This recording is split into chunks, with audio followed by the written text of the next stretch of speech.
यां मेधां देवगणाः पितरश्चोपासते तया माम् अद्य मेधयाग्ने मेधाविनं कुरु। गुरु ब्रह्मा गुरु विष्णु गुरुरेव महेश्वरः गुरु साक्षात् परं ब्रह्म तस्मै श्री गुरवे नमः। नीलाचल निवासाय नित्याय परमात्मने बलभद्र सुभद्राभ्यां जगन्नाथाय ते नमः। सदाशिव समारम्भां शंकराचार्य मध्यमाम् अस्मदाचार्य पर्यन्तां परंपरा। सम्माननीय साहित्य संसद परिवार महामान्य सदस्य वृंद, आमर अत्यंत सौभाग्य कोरोना प्रपीड़ित सारा विश्व जेतेबेले साहित्यर से रस संहार को उपस्थापन करी किछि क्षण आमे पार्थिव दुख को भूली जिबा एवं पारमार्थिक सुख को जिबा, यही आशा यही आकांक्षा एवं यही भावावेश नहीं बैशाखी ये नवीन कल्पना प्राय 10 मास है ये तार कार्य बजाय रखी। आज बैशाखी साहित्य संसद 10म व्याख्यान कृतरे ओडिया को भल पाउथिबा, ओडिया जाति को निजर परिचय शिखैथिबा, निजर प्रति रक्त बिंदु अर्पण करिथिबा महामान्य फकीर मोहन सेनापति जींकर काव्यकृति उपरे काव्यकृति उपरे पुनः पुनः आलोचना होउची एवं जेते थर आलोचना होउची सेते नूतन नूतन तथ्य आमे पाउछु। जेमिति सुंदर तृप्तिर अवसाद नाही जेते देखुतिले नुआ लागुताय, ये मध्य ठीक सेया जे आमे न साहित्य चर्चा काल रे आज पाइछु फकीर मोहन साहित्य को एवं फकीर मोहन साहित्य को भल भाव उपस्थापन करवा एवं फकीर मोहन साहित्य जने तलस्पर्शी विद्वान हिसाब रे प्रोफेसर बेहरा सार आम सहित आज जोड़ी हो जाइछंती। विशेष भाव रे फिरोज सार होचंती राउरकेला माटी, राउरकेला पानी, राउरकेला पवन को भल पाउथबा जने मनीषटी एवं सेही मनीष सहित आज किछि साहित्यिक आप शेयर करवा माने आदान प्रदान करवा।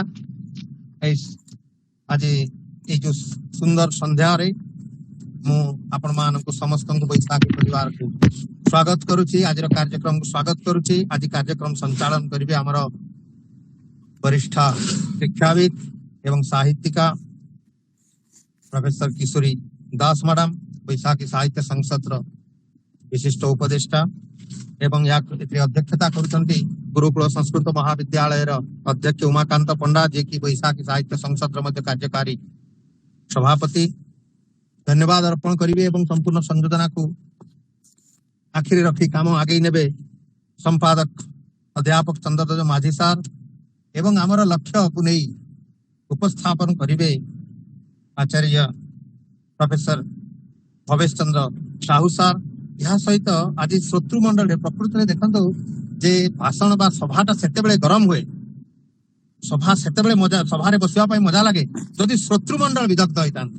आज विदग्ध श्रोतृमंडल हिसाब रे डलिनानी हमर डलिलाणी ब्रह्म विशिष्ट साहित्यिक अछंती हमर देव भाई एवं अक्षय कुमार सार अछंती, अक्षय कुमार सार अछंती, अक्षय दास के उत्कल परिषद उत्कल सम्मेलन वरिष्ठ सहित या सहित आम अनेक साहित्यिका एवं मीनकेतन सार वयोज्येष्ठ सहृदय आम सहित अच्छा उपदेष्टा मीनकेतन सार एवं अनेक बलराम साहू सार को आम ये देखुचु एवं प्राय 35 जन वर्तमान श्रोता 36 जन हो गले एवं भारत वर्ष बहु विश्वविद्यालय जॉइन करने सब निमंत्रण करा जायछि।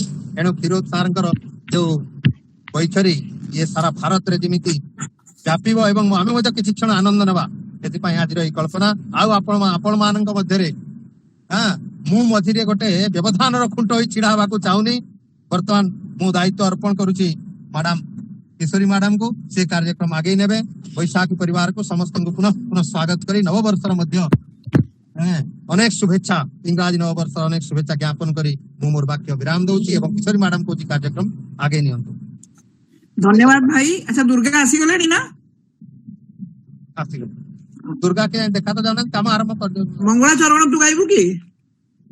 हां पंडा सार अछंती। अच्छा ठीक अछि पंडा सार को कहि दोछि। दुर्गा को डाकी दे नले पंडा दुर्गा अछि के म देखिन मु तो जॉइन करूछि तुम तो। अच्छा धन्यवाद भाई।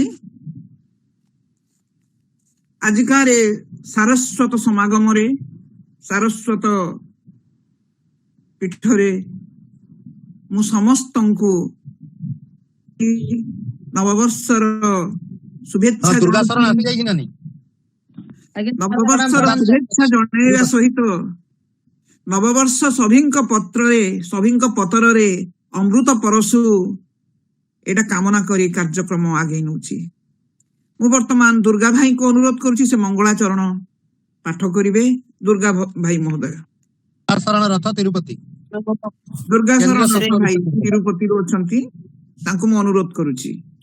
श्री गुरुभ्यो नमः। हरि ओम।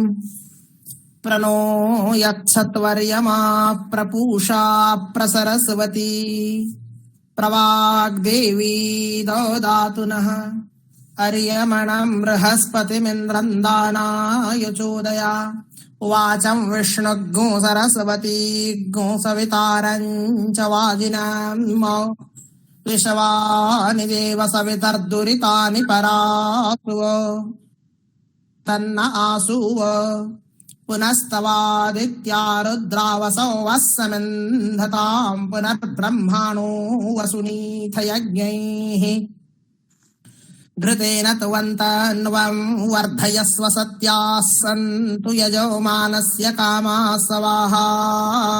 हरिः ओम्। धन्यवाद भाई। जनवरी मास प्रति मास आमे प्रथम सप्ताहर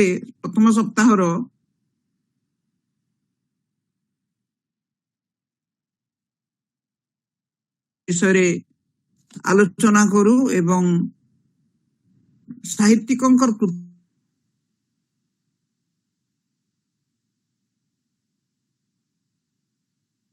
मकर संक्रांति दिन ए जातिर कर्णधार कहले अत्युक्ति हब नाही कथा साहित्यर पितृ प्रतिम फकीर मोहन सरस्वती फकीर मोहन जन्म तिथि हेब। तेणु ताकू आखि आगे रखी आजिकार आलोचना चक्र यही आलोचना चक्र जो माने उपस्थित अछंती सर्वप्रथमे मोर प्रणति जणाइबी मोर गुरु प्रोफेसर मीनकेतन पाठी को। बड़ भाई मु जहांकर बही किछि समय पूर्व देखुथिली फकीर मोहन सेनापति आत्मचरित एवं मने मने खोजुथिली से किंतु आम गहण को आसीगले तांको मोर प्रणति जणाउछि। आजिकार ए कार्यक्रम सारस्वत समारोहर सभापति अध्यक्ष डॉक्टर उमाकांत पंडा महोदय बैशाखी साहित्य संसदर कर्ता विधाता सभापति डॉक्टर बुधेश्वर षडंगी महोदय এই নিয়ারা কার্যক্রমর মুখ্য আকর্ষণ ডক্টর বেহেরা তাଙ୍କ ବିଷୟରେ ତ ମୁଁ ନିହାତି କହିବି। କ୍ଷୀରୋଦ ଚନ୍ଦ୍ର ବେହେରା ମହୋଦୟ ଭାଇ ବିଶିଷ୍ଟ ଶିକ୍ଷାବିତ ସାହିତ୍ୟିକ प्रोफेसर भवेश चंद्र साहू महोदय अध्यापक चंद्रध्वज माझी महोदय एवं उपस्थित समस्त सज्जन मंडली। आजिकार आलोचना विषय वस्तु ओडिया अस्मिता और फकीर मोहन। ओडिया अस्मिता और फकीर मोहन को विषय रे जे आलोचना करिवे से राउरकेला को अति भल पाउथबा बेहेरा ओडिया साहित्य जगतर एक श्रद्धाशील उच्चारण। ओडिशा सरकार उच्च शिक्षा विभाग रे विभिन्न पद पदवी रे विशेष करी संबलपुर स्थित ओडिया संबलपुर स्थित ओडिशा मुक्त विश्वविद्यालय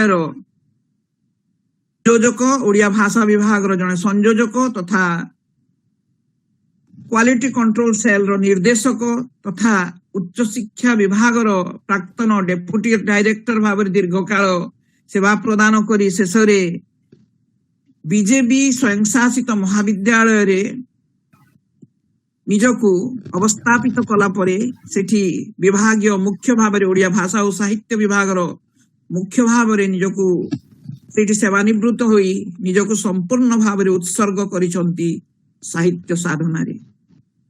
मूलरू तो से साहित्य साधना रे ब्रती थिले किंतु अवसर नेला परे तांको समस्त समय व्यतीत हुए साहित्य साधना रे। ओडिया उपन्यास रे आदिवासी और हरिजन चित्र शीर्षक विषय वस्तु उपरे उच्चतर गवेषणा करी पीएचडी लाभ करी करंती से संबलपुर विश्वविद्यालय 1992 मसीह एवं तांको प्रत्यक्ष तत्वावधान रे ओडिशार विभिन्न विश्वविद्यालय 3 जन गवेषक पीएचडी लाभ करिवार सौभाग्य अर्जन करंती एवं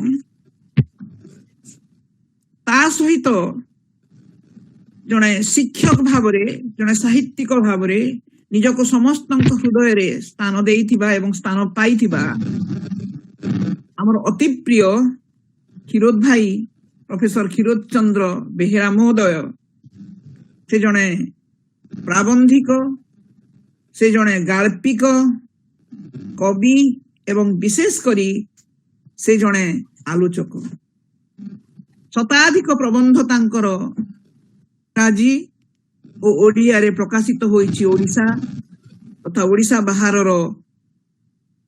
पत्र पत्रिका रे एवं शताधिक आलोचना चक्र रे से भाग ले विभिन्न रूप रे विभिन्न स्थान रे एकविंश शताब्दी ओडिया गल्प ठारू आरंभ करी ओडिशार आदिवासी संस्कृति आदि 10 गोटी पुस्तक रचयिता श्रीयुक्त डॉक्टर बेहेरा एवं 5 गोटी पुस्तक संपादना करिथिबा निज सामर्थ्य संपादन करिथिबा डॉक्टर बेहेरा आज आमर मुख्य आकर्षण। तांको ठारू आज आमे सुनिबा फकीर मोहन को विषय रे तांको ठारू आमे सुनिबा ओडियार या पूर्वर गोटे पद कहवा लगी चाहिए जी कही पारुथिले जहांकर दियोटी वाक्य ही ओडिया प्राण रे भरी दउथला असीम शक्ति भाषा ही जीवनी शक्ति जाति मानंकर जेउ जाति भाषाहीन से जाति बर्बर से मानविकतार महारथी सरस्वती फकीर मोहन तांकर दान आज जदि आमे बखाणी बसिबा ताहेले राति पाही जीवो किंतु बखाणी पारिबा नाही। तांकर चरित्र चित्रण रु आरंभ करी तांकर मानविकतार वार्ता उपस्थापन प्रतिटी दिग एक नियारा दिग से 6 गुंठर अत्याचारित प्रवंचित भोगिया सारिया दंपत्तिकर निदारुण सर्वनाश आज आमरी ओडिशार जो अनुभूतिर स्पर्श देइछि आज को 50 वर्ष कण 100 वर्ष परे मध्य तार सरीसम अनुभूतिर स्पर्श आउ केही देई पारिबे नाही। से भली कथाकार से भली कालजयी साहित्य सृष्टिर स्रष्टा फकीर मोहन को विषय रे मु कहिबा दृष्टामी हेबो कारण आमे जहांकु सुनिबा तांको विषय रे तांकर ए सब विषय वस्तुर अवस्थापन विषय तार प्राक कथन विषय उपस्थापन करिवे श्रीयुक्त भवेश चंद्र साहू महोदय तांको मु वर्तमान अनुरोध करूछि से विषय वस्तुर उपस्थापन करी कार्यक्रम श्रीयुक्त भवेश चंद्र साहू महोदय।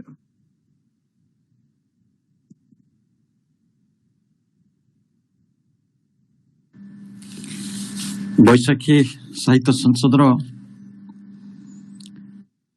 मासिकिया आलोचना चक्र रे उपस्थित समस्त साहित्य प्रेमी एवं फकीर मोहन को भल पाउथुवा सबु मनीषी माननकु अनेक अनेक सम्मान एवं नववर्षर अनेक अनेक शुभ अभिनंदन। आज आम समस्तंकर अति परम सौभाग्य जे ओडिया साहित्यर कथा सम्राट व्यासकवि जहाँ पार्टी के आगु संक्रांति पुरुष कहते तांकरी जीवनी उपरे तांकर साहित्य कृति उपरे एवं तांको संपर्क रे आमर एक आलोचना को आज आमे अपेक्षा रखिछंती। आलोचक भावरे जी योगदान करिछंती तांकर परिचय भी डॉक्टर किशोरी दास रखुथिले केते विस्तृत तांकर साहित्यिक उपलब्धि गुड़िक एवं एमिति ओडिशार जनजीवन रे बहु चर्चित जने सारस्वत व्यक्तित्व आ बहु बाटरे तांको पाखरे विद्वत्ता रही। मु तांकर अनेक वक्तव्य शुणी जो बहुत उच्चतर दिग पर्यंत से आलोचना को नहीं जाई पारंती।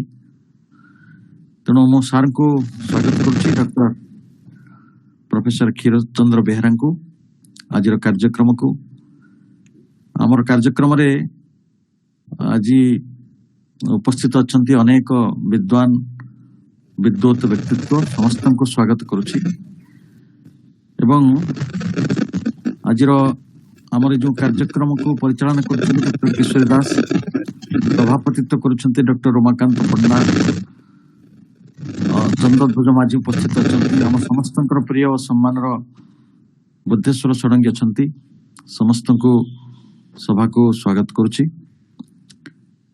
वास्तविक अनेक दिन तले जते बेले सुरेंद्र महांती फकीर मोहन को ऊपर तांकर एक आलेख्य लिखुले से कहते जे 6 माण 8 गुंठ को किए आ विश्वाए भी पार करि पारि नाही।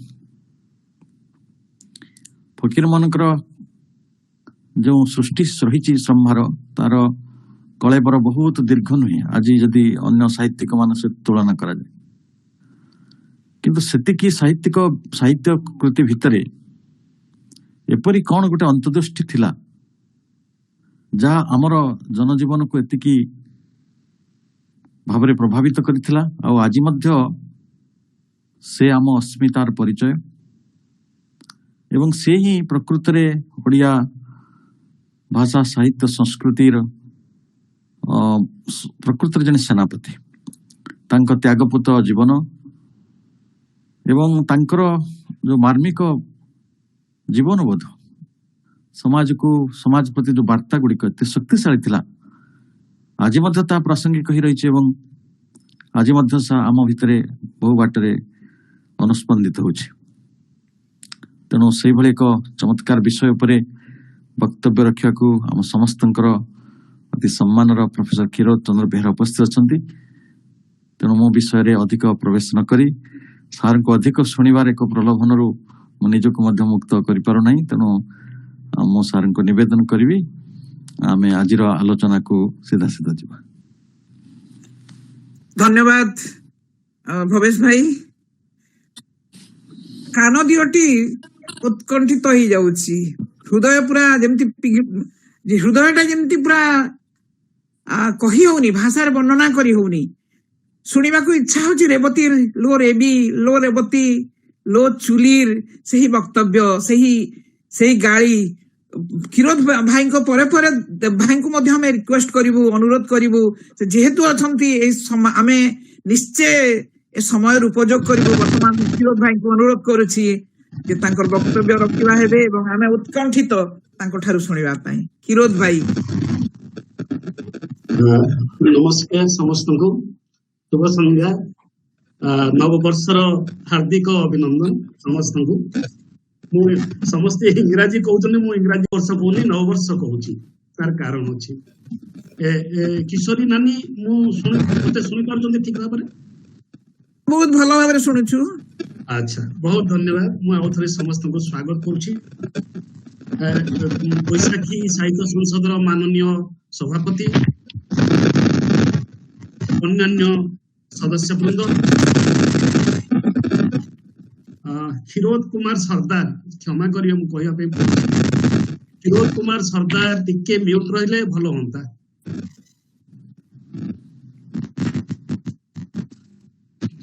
साउंड गोटे आसी बैकग्राउंड रू क्षीरोद कुमार सरदार आज किशोरी नानी मु जणाइदा पई चाहूची जे भारत वर्षर विभिन्न स्थान रू बहु विद्वान ए वेबिनार रे जोग दैछंती विशेष करी फकीरमोहन फाउंडेशन भारत शाखार जे साधारण संपादक प्रोफेसर रविंद्र कुमार दास से शांति निकेतन रू जोग दैछंती जने अछि उच्चतर गवेषिका कंपैरेटिव लिटरेचर रो जादवपुर यूनिवर्सिटी रू श्रेया हालदार सीए मध्य अछंती मोर परम सौभाग्य मु जाको व्यक्तिगत भाव आज निमंत्रण करथिले प्रोफेसर देवेंद्र कुमार दास मोर बंधु संतोष कुमार रथ मोर भाई डॉक्टर प्रफुल्ल कुमार पाणी मोर अति प्रिय छात्र अंतर्जातीय ख्याति संपन्न कवि इंग्राजी कवि बड़गां कॉलेज रे अछंती देवेंद्र दशरथ नायक देवाशीष सामंतराय कलिंग लिटरेरी फेस्टिवल रो मुख्य बंधु सुमन दत्त कहा ना नेबी बहु व्यक्तित्व अछंती समस्त को मु स्वागत जनाउछि एवं आजिर वक्तव्य को मु उपस्थापन करूछि मते दया करी कहबे आपण मन तो समस्त जानती मु संपूर्ण भाबरे सेकेंड रे चाले तेणु किशोरी नानी मते मो समय कोंतु मु केते मिनिट कहबी आपण 40 मिनिट निहाती कहिबे प्रकृति 40 मिनिट कहया पई प्रस्तुत अछि 40 आगे 30 ରୁ 40 मिनिट कोंतु 40 मिनिट सुनो 5टा 40 मिनिट मु कहि दोछि 5टा 56 हेछि परंतु 6टा 30 रे सारिबी ओके ठीक काहे अछि कि मु कहि दोछि ना मु आज ए जो डिस्कोर्स टी आरंभ करूछि बा जो परिचर्चा टी आरंभ करूछि ए परिचर्चा रे मु समस्तंकर सहभागिता आशा करूछि नंबर 1 नंबर 2 प्रकृति मु फकीरमोहन स्कॉलर नुहे जदियो फकीरमोहन कर माने साहित्य और तांको जीवन पढ़िबार आग्रह रहिछि एवं छात्र एवं मोर लेखा प्रथम प्रबंधटी फकीरमोहन को ऊपर आरंभ होइतिला एवं मोर सद्यतम पुस्तक बट्टी भी सही फकीरमोहन को संपर्क रे अछि उपनिवेशवाद ओडिया गल्प मोर सद्यतम पुस्तक जेहेतु एठी बहु बरेण्य व्यक्ति अछंती बहु ज्ञानी व्यक्ति अछंती एवं ईश्वरी नानी आपण जानि थांतु जे सब विश्वविद्यालय रो गवेषक माने एठी अछंती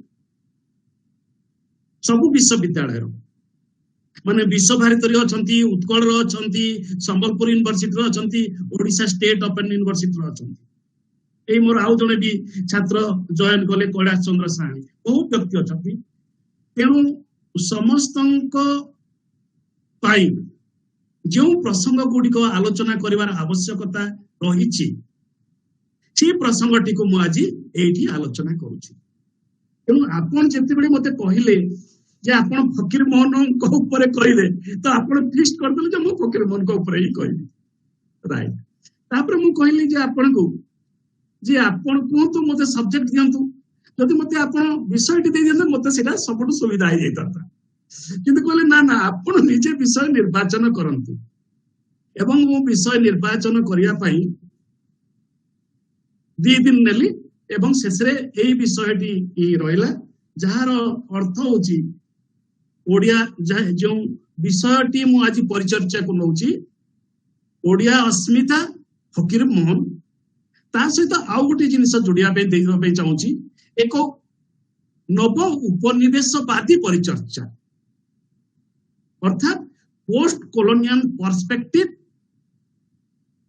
इन view of Odia identity and Fakir Mohan कहीं के मु एहा नेली এই जो विषयटी नेली ए विषय नेला पश्चात तीनोटी मु टिके इंग्राजी शब्द व्यवहार करी कहीं गोटे उच्चतर स्तर रे मु टिके आलोचना टिके करिया पई जाउछि। तेणु ये जो मोर आज 30 मिनिट जो वक्तव्य रहिबो से 30 मिनिट वक्तव्य भित्ति होउछि 2 खंड पुस्तक और गोटिए प्रबंध फकीर मोहन को संपर्क रे से 3 खंड होउछि गोटिए होउछि प्रथम होउछि 6 एकर एंड थर्ड 6-8 गुंठर उपन्यासर इंग्राजी अनुवाद अनेक इंग्राजी अनुवाद हो जाइछि तांकर किंतु एटा मु रेफर करूछि रवि मिश्रंकर तत्वावधान रे जो अनुवाद टी हेछि सेही अनुवाद टी को रेफरेंस रे नउछि एवं सेटा यूनिवर्सिटी ऑफ कैलिफोर्निया से बहिटी छापिछि। ये बहिटी रो जो इंग्राजी अनुवाद टी रो को मु काहे की नेली एठी जेतेबे बही रो टाइटल लेखा होछि सेतेबे कोहा होछि एहा एक एशिया साहित्य पाठ।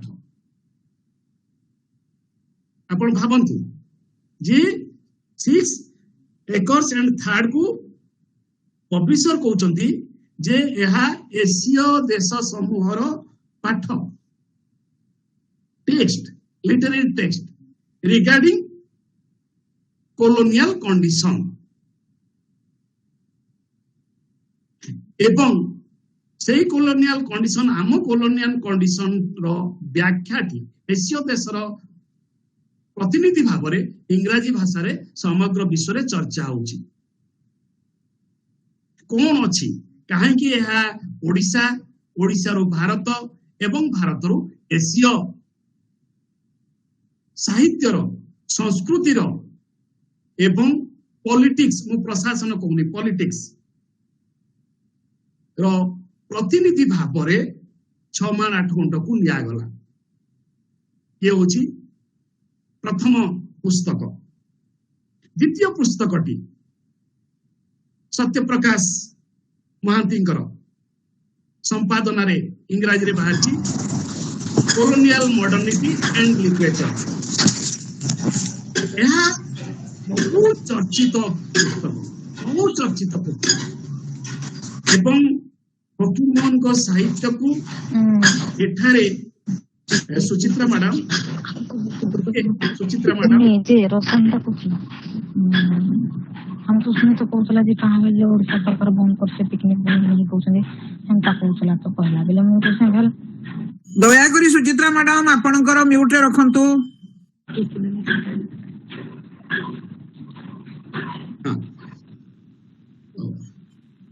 ये जो बहिटी बहुत गुरुत्वपूर्ण एवं आलोचना होइछि एवं मु एठी आउटी कथा मध्य कहदा पई चाहूछि रवि शंकर मिश्र मध्य इंग्राजी रे सत्यप्रकाश महांती लिखिछथि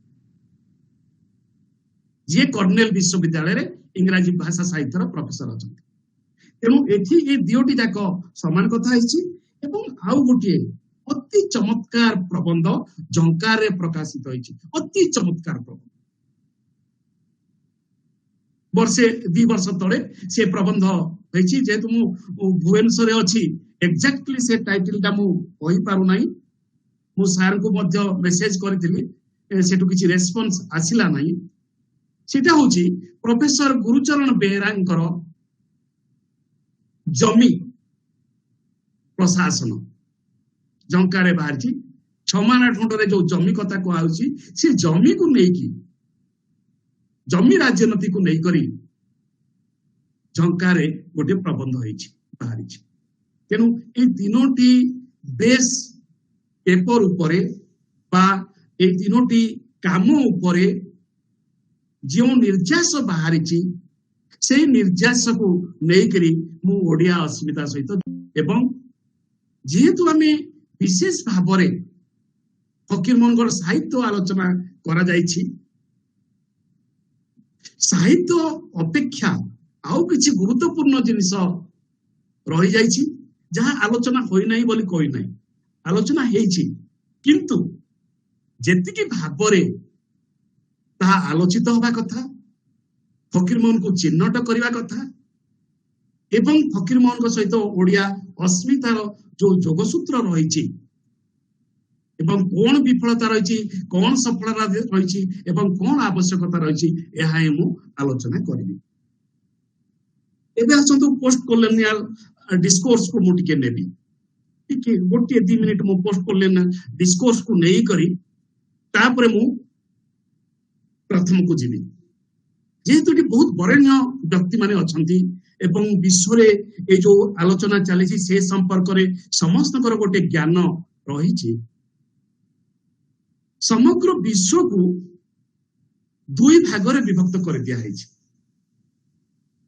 समग्र विश्व को 2 भाग विभक्त कर दिया है विशेषकर शहीद जिते बड़े ओरिएंटलिज्म पुस्तक टी लिखिले एटा ताटू बेसी ए डिस्कोर्स की आसी गोटे होची ओरिएंटलिज्म एवं तार विपरीत शब्दटी होची ऑक्सीडेंटलिज्म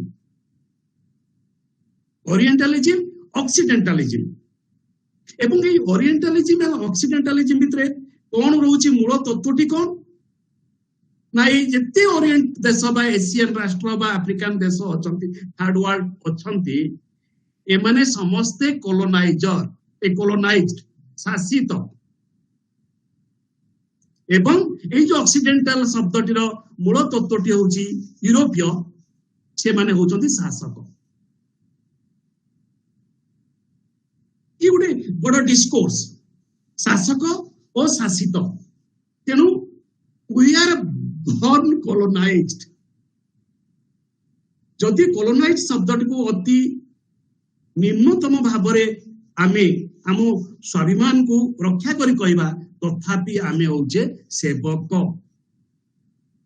मु दास शब्दटी व्यवहार कर नाही निजर स्वाभिमान को रखी आमे जन्म होइछे सेवा करिया पाई कहार शासक मानकर से शासक माने किए यूरोपीय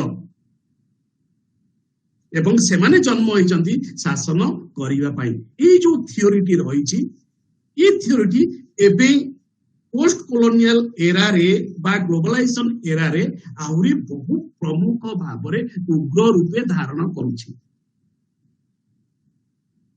सेति पई रेचेड अर्थ पर गोटे चमत्कार पुस्तक लिखा आइछि सेति पई थिंग्स फॉल अपार्ट चिनुआ आचबींकर बही लेखा है बहु बड़ कथा एवं सेठी तो मुझे गोटे कथा कहबी स्किन डिस्कोर्स आई जाइछि बा ब्लैक लिटरेचर आई जाउछि से कोलोनाइजेशन जोटा कि वर्तमान अमेरिकन लिटरेचर सहित कल्चर सहित घनिष्ठ भाव में जोड़ी होइकी रहउछि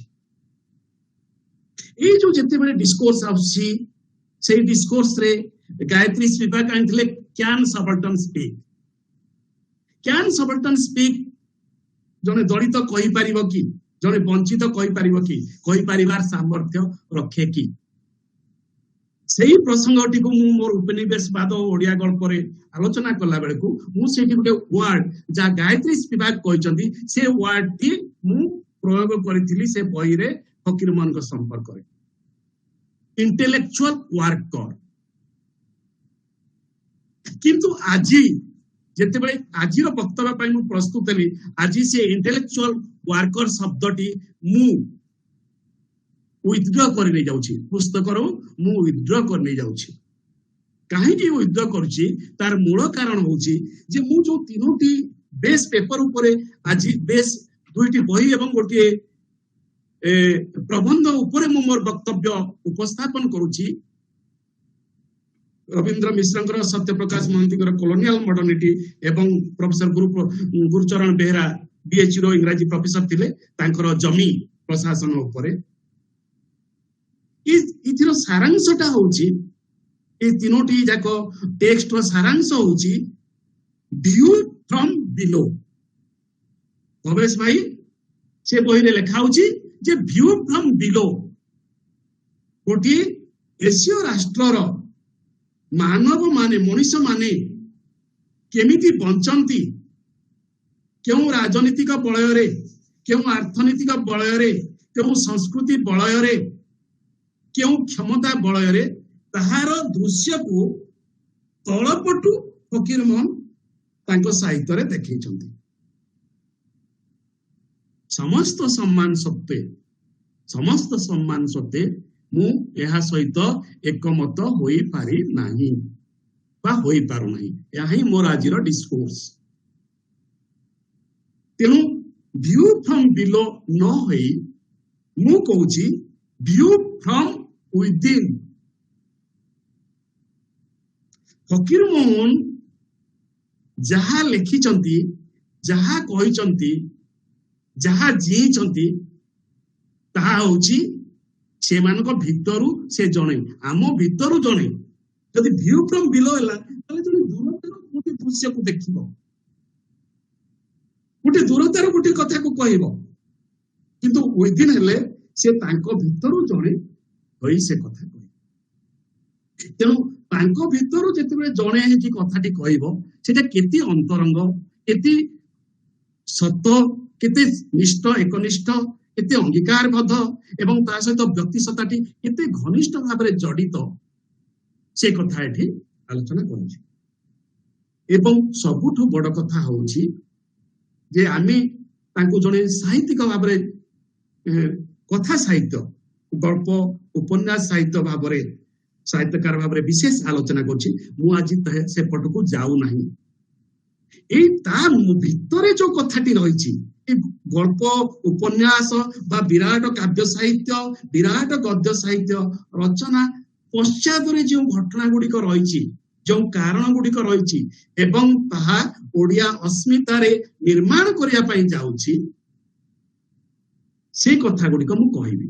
एवं ए कथा गुड़िक कहला बेलकु तीनोटी शब्द स्वतःप्रवृत्त भाव पळै आउछि। कौन सी तीनोटी शब्द ना जेते बेले फकीर मोहन काम करूछन्ती मु कहबी काम करूछन्ती जेते बेले फकीर मोहन काम करूछन्ती सेही समय रे तीनोटी जिनिस एका बेलकु चली आइछि।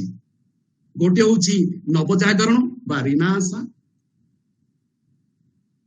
भारत वर्ष रे ओडिसा रे रिनासा आसुछि एवं ता सहित आसुछि मॉडर्निटी मॉडर्निज्म आधुनिकता रिनासा अलगा मॉडर्निटी अलगा एवं ता सहित आ गोटे बहुत बड़ कथाटे आसुछि नेशनलिज्म। ए नेशनलिज्म टा कोन जातीयता कोन ओडिया जातीयता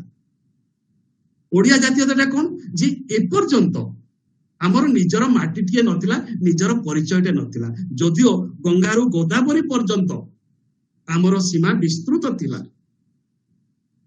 फकीर मोहन जेतेबेले काम करूछन्ती सेतेबेलकु माटीटे नथिला आवासटे नथिला निवासटे नथिला। जदि आवासटे नाही निवासटे नाही ताले मनुष्यर स्थिति नाही मनुष्यर भाषा नाही तार धर्म नाही तार तो घर नाही तार तो माटी नाही से तो वास्तु राव तार कोन रहिबो। तेणु ओडिया एते गुडी परंपरार जाति एते गुडी कलिंग वीर जाति एवं ये वीर जातिर प्रमाण आम क्या पर्यंत नहीं आसचे आमर कांची विजय पर्यंत नहीं आसचे पुरुषोत्तम देव पर्यंत। ओडिया गोटे वाणिज्य जाति बणिक जाति से बणिक जाति से फकीर मोहन पर्यंत आसी बंद है। ओडिशा गोटे इंडस्ट्रियल जाति दुईटी बड़ उपादान से समय आमर थिला बहुत बड़ उपादान गोटे हूँ लुण आ गोटे हूँ बयन गोटे हूँ लवण इंडस्ट्री आ गोटे हूँ बयन शिल्प। ये जो ताको हत्या कर दिया गला ब्रिटिश उपनिवेशवाद एवं सबुठ बड़ कथा मुझे गोटे संभावना देखी जहाँ फकीर मोहन निज आत्मजीवनी रे भी कहते जे हुए तो मुझे से उत्तर टी मु प्रकृत देवेंद्र सार पाखु पाइबी चाहूँगी मुझे उत्तर टी खोजी पाई पारि नहीं ए समय भितर। बालेश्वर सहर कलिकता सहर पारि थांता बॉम्बे ଓ କଲିକତା କଲିକତା ତ ବହୁତ ପରେ ଆସିଲା, ଜନ୍ମ ହେଇନଥିଲା ଯେତେବେଳେ ବାଲେଶ୍ୱରରେ ବିପୁଳ ବାଣିଜ୍ୟ କାରବାର ଚାଲିଥିଲା। ଆମର ଏତେ ସମ୍ଭ୍ରାନ୍ତ ବାଣିଜ୍ୟ ଥାଉ ଥାଉ କାରିଗରୀ କୁଶଳତା, ବାଣିଜ୍ୟ ସହିତ କାରିଗରୀ କୁଶଳତା ଟା ବହୁତ ଜୋରରେ ଘନିଷ୍ଠ ଭାବରେ ମିଶିଛି। ମନେ ରଖନ୍ତୁ, ମାନେ ଭବେଶ ବାବୁ ତ ବହୁତ ଭଲ ଭାବରେ ଜାଣିଥିବେ ସେ ଅଞ୍ଚଳର ଲୋକ। ଯେମିତି କୋଣାର୍କ ମନ୍ଦିର ତିଆରି କରିବା ପାଇଁ ଗୋଟେ ଶିଳ୍ପ ଜ୍ଞାନର ଦରକାର ଅଛି, ଆର୍କିଟେକ୍ଚରାଲ ନଲେଜ ଦରକାର ଅଛି। କୋଣାର୍କ ଆଉ ପୁରୀ ମନ୍ଦିର କୋଉଠି ତିଆରି ହେଇଛି? ପାଣି ଉପରେ, ବାଲି ଉପରେ। ତାହେଲେ ତାର ଆର୍କିଟେକ୍ଚରାଲ ନଲେଜ କେତେ ଥିଲେ ଯାଇ ସେମିତି ସ୍ଥାପତ୍ୟ ଏତେ ଦିନ ପର୍ଯ୍ୟନ୍ତ ସୁରକ୍ଷିତ ରହିବ, ତାହା ଆମର ସବୁଠୁ ବଡ ଅସ୍ମିତା, ବଡ ପରିଚୟ। ଠିକ ସେହିପରି ଭବେଶ ବାବୁ ଆମେ ଏକଥା ଆଲୋଚନା କରିନେ, ବହୁତ କମ ଆଲୋଚନା କରିଛେ। ଠିକ ସେହିପରି ବୋଇତ ନିର୍ମାଣ ଗୋଟେ ସୁଦକ୍ଷ ଆର୍କିଟେକ୍ଚର ଆବଶ୍ୟକତା ରଖେ କି ନାହିଁ? ଆମେ ଯେ ଏତେ ଦୂରକୁ ଯାଉଥିଲେ, ଏତେ ଦ୍ରବ୍ୟ ଆଣୁଥିଲେ, ଏତେ ଦ୍ରବ୍ୟ ନେଉଥିଲେ, କୋଉ ଦେଶୀୟ ବୋଇତରେ ତ, ସିପରେ ତ, ତାକୁ ଆମେ ସିପ୍ କହୁଛେ। ସେ ସିପ୍ ତିଆରି କରିବାର କଳା ନୈପୁଣ୍ୟ କାହାର ଥିଲା? ସେଇ ବାଲେଶ୍ୱର, କେନ୍ଦ୍ରାପଡା ସେଇ ଅଞ୍ଚଳର ବଢେଇ ମାନଙ୍କର ଥିଲା। ତେଣୁ ଇଏ ଥିଲା ବିରାଟ ସମ୍ଭାବନା, ଏବଂ ସେଇ ବିରାଟ ସମ୍ଭାବନା ସମ୍ପର୍କରେ କାହିଁକି ଆମର ଏ ରୁଗ୍ଣ ଅବସ୍ଥା ଆସିଗଲା? କାହିଁକି ଏପରି ରୁଗ୍ଣ ଅବସ୍ଥା ଆସିଗଲା? ଆମେ କପିଳେନ୍ଦ୍ର ଦେବ ପର୍ଯ୍ୟନ୍ତ ଆସିଥିଲେ, ତାହେଲେ ଆମେ ଆମ ରାଜ୍ୟଟି କେମିତି ପାଇପାରିଲେ ନାହିଁ? ତେଣୁ ସେଇ ଯୋଉ ନେତୃତ୍ୱ ରହିଲା, ସେଇ ଯୋଉ ମାନେ ଗୋଟେ ପ୍ରଚଣ୍ଡ ବ୍ୟକ୍ତି ସତ୍ତାର ଅଭାବ ରହିଲା, ସେ ପ୍ରଚଣ୍ଡ ବ୍ୟକ୍ତି ସତ୍ତାର ଅଭ୍ୟୁତ୍ଥାନ ଘଟିଲା ନାହିଁ ବୋଲି ଆମେ ଏକ ସଂକୁଚିତ ରାଜ୍ୟ ସହିତ ସାଲିସ କରିନେଲୁ। ଏବଂ ଏଇଠି ସବୁ ଜାଗାରେ ସେ ଗୋଟିଏ କଥା ଆସିଛି, ମୁଁ ବହୁତ ଗୁଡାଏ ଟେକ୍ସଟ ପଢିଛି, ପାଇଛି, ଯେ କାହିଁକି ମୁଁ ওই ଦିନ କହୁଛି ନା କୋଉଠି ବି ଦେଖନ୍ତୁ ଯେତେ ଗୁଡାଏ ସେତେବେଳେ ନେତୃବୃନ୍ଦ ମୁଁ କହିବି ନାହିଁ, ଆମର ସୋସିଆଲ ଆକ୍ଟିଭିଷ୍ଟ ଥିଲେ, ମଧୁସୂଦନ ଦାସଠୁ ଆରମ୍ଭ କରି, ଗୌରୀଶଙ୍କରଠୁ ଆରମ୍ଭ କରି, ଫକୀର ମୋହନଙ୍କ ଠାରୁ ଆରମ୍ଭ କରି ସମସ୍ତେ କେହି ବି ବ୍ରିଟିଶ ଔପନିବେଶବାଦୀ ବ୍ୟବସ୍ଥା ସହିତ ସଂଘର୍ଷ କରିନାହାନ୍ତି। ସଂଘର୍ଷ କରିବା ପାଇଁ ଡରିଛନ୍ତି। ଏବଂ ମୁଁ ତ ଏଠି ପ୍ରସଙ୍ଗ ବାହାରେ ମୁଁ ସେ କଥା କହିଦଉଛି, ମୁଁ ଜାତୀୟ କବି ବୀର କିଶୋରଙ୍କର ଜୀବନୀ ପଢୁଥିଲି, ବହୁତ କଥା ଅଛି ସେଠି ସେ ସ୍ପଷ୍ଟ ଭାବରେ ଲେଖି ଦେଇଛନ୍ତି। ଯେତେବେଳେ ତାଙ୍କର ବହିଟି ବାଜ୍ୟାପ୍ତ ହେବା ପାଇଁ ଯାଉଛି, ସେ ବହିଟିକୁ ସେ ଜାଣି ଶୁଣି ମଧୁସୂଦନ ଦାସଙ୍କ ନାମକୁ ଉତ୍ସର୍ଗ କରିଥିଲେ ଏବଂ ସେ ବହିଟି ବେନାମୀ ଭାବରେ କଟକରେ ମୁକୁର ପ୍ରେସରେ ଛପା ଯାଇଥିଲା।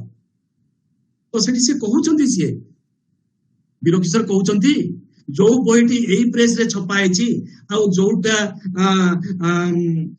ଭକ୍ତ କବି ମଧୁସୂଦନ ଦାସଙ୍କୁ ଯୋଉଟା ଉତ୍ସର୍ଗ କରାହଉଛି, ସେ ଲୋକଟାକୁ କେମିତି ଆରେଷ୍ଟ କରାହବ?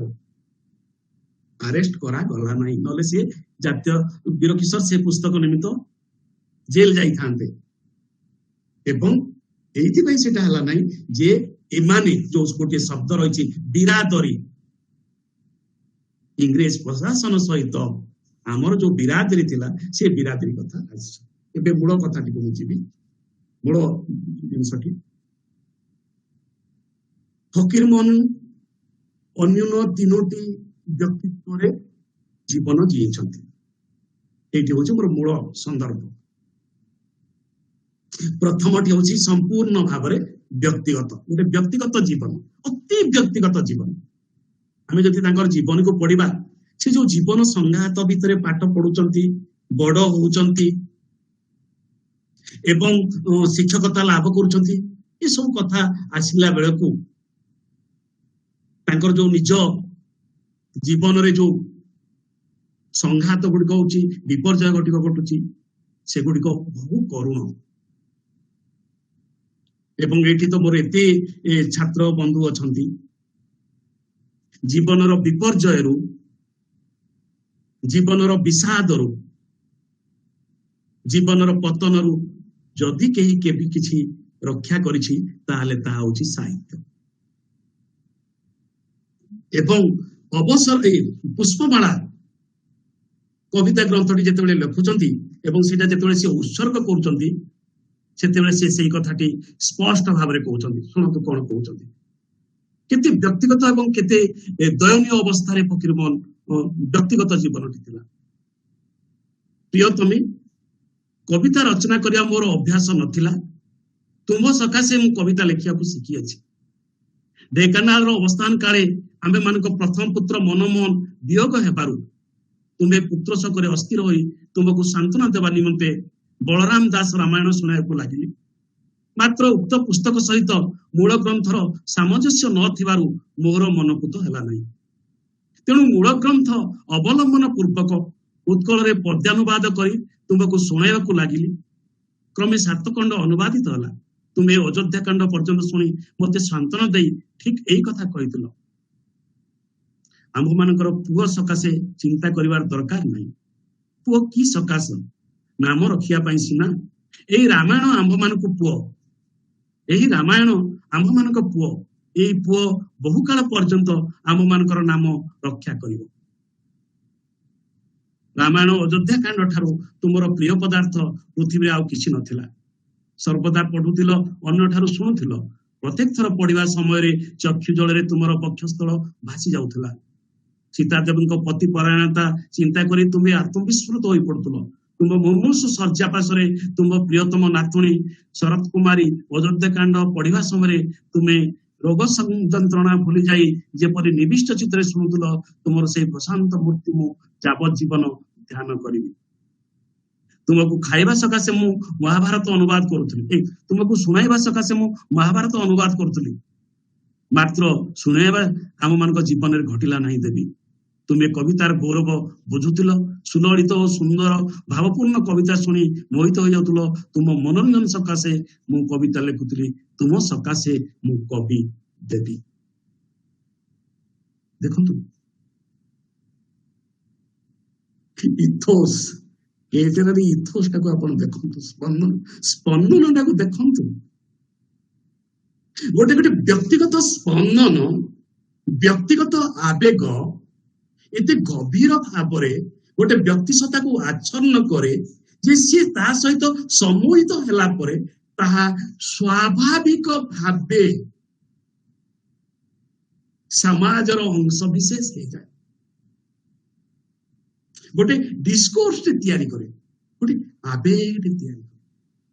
ଏମିତି ବହୁ ଜିନିଷ ଅଛି, ସେଗୁଡିକ ମୁଁ ନେବି ନାହିଁ ଯେହେତୁ ମୁଁ ଗୋଟେ ନିର୍ଦ୍ଦିଷ୍ଟ ସମୟ ସୀମା ଭିତରେ ଯାଉଛି। ତେଣୁ ଇଏ ହଉଛି ଗୋଟେ ବ୍ୟକ୍ତି ଜୀବନରେ ସାହିତ୍ୟ ଚର୍ଚ୍ଚାର ଅନୁରାଗ ପରବର୍ତ୍ତୀ ପର୍ଯ୍ୟାୟରେ ତାଙ୍କୁ ସାହିତ୍ୟର ସେନାପତି କରିଦଉଛି। ଇଏ ହଉଛି ତାଙ୍କର ପ୍ରଥମ ବ୍ୟକ୍ତି ସତ୍ତା। ଦ୍ୱିତୀୟ ବ୍ୟକ୍ତି ସତ୍ତା ହଉଛି ତାଙ୍କର ଆନୁଷ୍ଠାନିକ ବା ବୃତ୍ତିଗତ ବ୍ୟକ୍ତି ସତ୍ତା। ପାଠ ପଢୁଛନ୍ତି, ଚାକିରି କରୁଛନ୍ତି, ମାଷ୍ଟର ଚାକିରି କରୁ, ଯୋଉଠି ପାଠ ପଢୁଥିଲେ ସେଇଠି ସେ ମାଷ୍ଟର ହେଲେ। ପଇସା ଦେଇ ପାରିଲେନି, ପ୍ରଥମେ ହେଇଥିଲେ ସେଇଠି ମାଷ୍ଟର ହେଲେ। ଏବଂ ସେଇ ମାଷ୍ଟର ହେଲା ପରେ ଆଉ ଗୋଟେ ଜାଗାରେ ମାଷ୍ଟର ହଉଛନ୍ତି। ଏବଂ ସବୁଠି, ଏଠି ମୁଁ ଅନ୍ ରେକର୍ଡ କରିବା ପାଇଁ ଯାଉଛି, ଏଇଟା ହିଁ ମୋର ପୋଷ୍ଟ କଲୋନିଆଲ ଡିସ୍କୋର୍ସ। ସବୁଠି ଇଂରେଜ ହାକିମ ମାନେ ତାଙ୍କୁ ସହଯୋଗ କରୁଛନ୍ତି। ତେଣୁ ଫକୀରମୋହନ କୋଉଠି ବି ଇଂରେଜ ବିରୋଧୀ ହେଇନାହାନ୍ତି। ବ୍ୟକ୍ତିଗତ ଜୀବନରେ, ସାମାଜିକ ଜୀବନରେ, ସାହିତ୍ୟରେ ସେଥିପାଇଁ ସିଏ ୱିଟ୍ ବ୍ୟବହାର କରି ଇଂରେଜ ବ୍ୟବସ୍ଥାକୁ ଆଲୋଚନାକୁ ନେଇ ଆସୁଛନ୍ତି। କିନ୍ତୁ ସାମାଜିକ ଜୀବନରେ ସେ ଭଲ ଭାବରେ ଜାଣିଛନ୍ତି, ଭଲ ଭାବରେ ଉପଲବ୍ଧି କରିଛନ୍ତି ଯେ ବ୍ରିଟିଶ ଶାସନ ବ୍ୟବସ୍ଥା ମାଧ୍ୟମରେ ହିଁ ଆମେ आम भाषार आमे आम जातिर एवं आमे आम भूगोलर सुरक्षा करि पारिबा एवं सेतिपई से जॉन्स बीम को व्याकरण सिखौछन्ती भाषा पकौछन्ती सेतिपई जॉन्स बीम को परवर्ती पर्याय रे नीलगिरी रे जाई कि देवान चाकरी दउछन्ती आर्थिक होउछन्ती एवं सबुठु बड़ कथा होउची सेतिपई से पैरिमन एंड को कंपनी गठन करि पारुछन्ती एवं सेतिपई से छापाखाना आनी पारुछन्ती एवं से प्रथमे सेतिपई रसकल्लोल टेस्ट को आलोचना करिया पे नउछन्ती एवं सेटा हेइ पारु नै परवर्ती पर्याय रे जॉन बीम्स ता ऊपर आलोचना करके आलोचना साहित्य करछन्ती तो सेठी से जानुछन्ती जे गोटे विराट बड़ परिवर्तन टी आसुची एटा होची बहुत बड़ कथा से सेटा लेखुछन्ती भी आत्मजीवन रे जे आउ पोथी काम देव नाही छापाकल आसी गला एवं मु तो एठी कहबी किशोरी नानी मन रखु भवेश बाबू मन रखु जो शिल्पी माने कोणार्क तैयारी छंती जो शिल्पी माने श्रीमंदिर तैयारी छंती सेमानंको ठारू कोनसी गुण रे कम नुहे जे ओडियार सीसा अक्षर तैयारी करिछि जदि ओडियार सीसा अक्षर लेखा तैयारी हेई न थांता ताहले ओडिया भाषा आसी न थांता ओडिया भाषा न थिले ओडिया प्रदेश तैयारी हेई न थांता तेणु सेमान को कोटि दंडवत हो पछे सेमाने बाइबेल छापिबा पाई बाइबेल को पाठ्यपुस्तक करिया पाई ओडिया शिक्षाक्षर तैयारी थांतु किंतु ए जातिर भाषा को बंचाई देले आ गोटे जगह कहिसंती फकीर मोहन जे भागवत बंगला लिपि रे मिलुथिला एवं ओडिया शिक्षक मान को प्रायोरिटी दउ नथले ब्रिटिश माने क्रिश्चियन मान को दउतले काहे आमे अत्यंत भाବରେ भगवत विश्वासी थिले आमर भाषा नथिला एवं साहित्य नथिला स्कूल नथिला एवं स्कूल से पाठ पढ़िया पई बही नथिला तेणु ये जो व्यक्तिगत जीवन साहित्य चर्चा करथिले परवर्ती पर्याय रे से जो पाठ्यपुस्तक गुड़िक रचना कले एवं पाठ्यपुस्तक गुड़िक रचना करिबार प्रक्रिया रे से राधानाथ सेपटे आमर स्वभाव कवि गंगाधर मेहर ये जो गोटे साहित्यिक कृति है पाठ्यपुस्तक संवाद पत्र एवं साहित्य रचना एवं ताहार प्रकाशन विजुआल ए विजुआल टा बहुत गुरुत्वपूर्ण जे ओडियार बही एवं आपण जानिछंती समस्त जानिछंती जे सेति बेले ओडिया बही छपा हबा केते कष्टकर व्यापार थिला विक्रय हो नथिला काहे कि ना किणीबा पाई ओडिया लोकंकर संपत्ति नथिला ओडिया लोक सेवक दरिद्र चाषी के रही जाइथिले एवं से जो विधि व्यवस्था रही जाइथिला कोठी बंदर गुड़िक आमर सब साम्राज्य रही सब संपत्ति रही से बंदर शिल्पटी को जानी जानी ब्रिटिश सरकार मारिदेला तेणु परवर्ती पर्याय रे से लुण मारिया पाई जो लुण अधिकार फेरी पाइबा पाई जो मूवमेंट हेतिला से मूवमेंट रो से ड्राफ्ट करथिले तांकर गोटे बड़ प्रबंध अछि तीनोटी मोर जो वक्तव्य आज रोची ए वक्तव्य रे मु चारोटी प्रबंध को ही केवल कहि कि मोर वक्तव्य शेष करिवि से चारोटी प्रबंध रे किपरि दुईटी व्यक्तित्व कथा कहथिले तृतीय व्यक्तित्वटी होची एटा होची जे ओडिया जातिर नागरिक ओडियानी गोटे सामाजिक जीवन जो ओडिया अनुष्ठान सहित जड़ित होई रहबा उत्कल सम्मेलन सहित जड़ित होई रहबा निजे सम्मेलन तैयारी करबा निजे पददायिनी पत्रिका तैयारी करबा निजे प्रिंटिंग प्रेस तैयारी करबा प्रिंटिंग प्रेस फेलियर काहे कि हला जानछु जणे इंटेलेक्चुअल केबे व्यवसाय ही परिबो ଜଣେ ସ୍ୱାଧୀନ ଚେତା, ଜଣେ ଜାତି ପ୍ରାଣ କେବେ ଭାଷାକୁ ସାହିତ୍ୟକୁ ନେଇକି ବ୍ୟବସାୟ କରିପାରିବ? ତେଣୁ ସେଇ ଯୋଉ ପଥଟି ଦେଖେଇଦେଲେ, ସେଇ ଯୋଉ ଆବେଗଟି ପ୍ରକାଶ କଲେ, ସେ ପଥ ଓ ଆବେଗ ଓଡିଆ ଜାତିକୁ ବଞ୍ଚେଇଗଲେ। କେତେ ପାଠ ପଢିଥିଲେ ସେ? ଆନୁଷ୍ଠାନିକ ଶିକ୍ଷା କେତେ ଥିଲା? ଅନ୍ୟୁନ 5ଟି ଭାଷାରେ ସେ ପାରଦର୍ଶୀ ଥିଲେ। ଇଂରାଜୀ ବହୁତ ଭଲ ଥିଲା, ସଂସ୍କୃତ ବହୁତ ଭଲ ଥିଲା, ପାର୍ସୀ ବହୁତ ଭଲ ଥିଲା। କାହିଁକି? ସେ ଶିରସ୍ତାଦାର ହେଇକି କାମ କରିଥିଲେ କଚେରୀରେ। ସଂସ୍କୃତ ବହୁତ ଭଲ ଥିଲା, ବଙ୍ଗଳା ବହୁତ ଭଲ ଥିଲା। ଏବଂ ଆଉ ଗୋଟେ ଭବେଶ ମୁଁ କହିଦେବା ପାଇଁ ଚାହୁଁଛି, ମାନେ ସାର୍ ଅଛନ୍ତି, ସନ୍ତୋଷ ବି ଅଛନ୍ତି, ଆମର ଦେବେନ୍ଦ୍ର ସାର୍ ବି ଅଛନ୍ତି। ଗଦ୍ୟ, ପ୍ରକୃତ ଓଡିଆ ଗଦ୍ୟ କିଏ ଲେଖିଛନ୍ତି?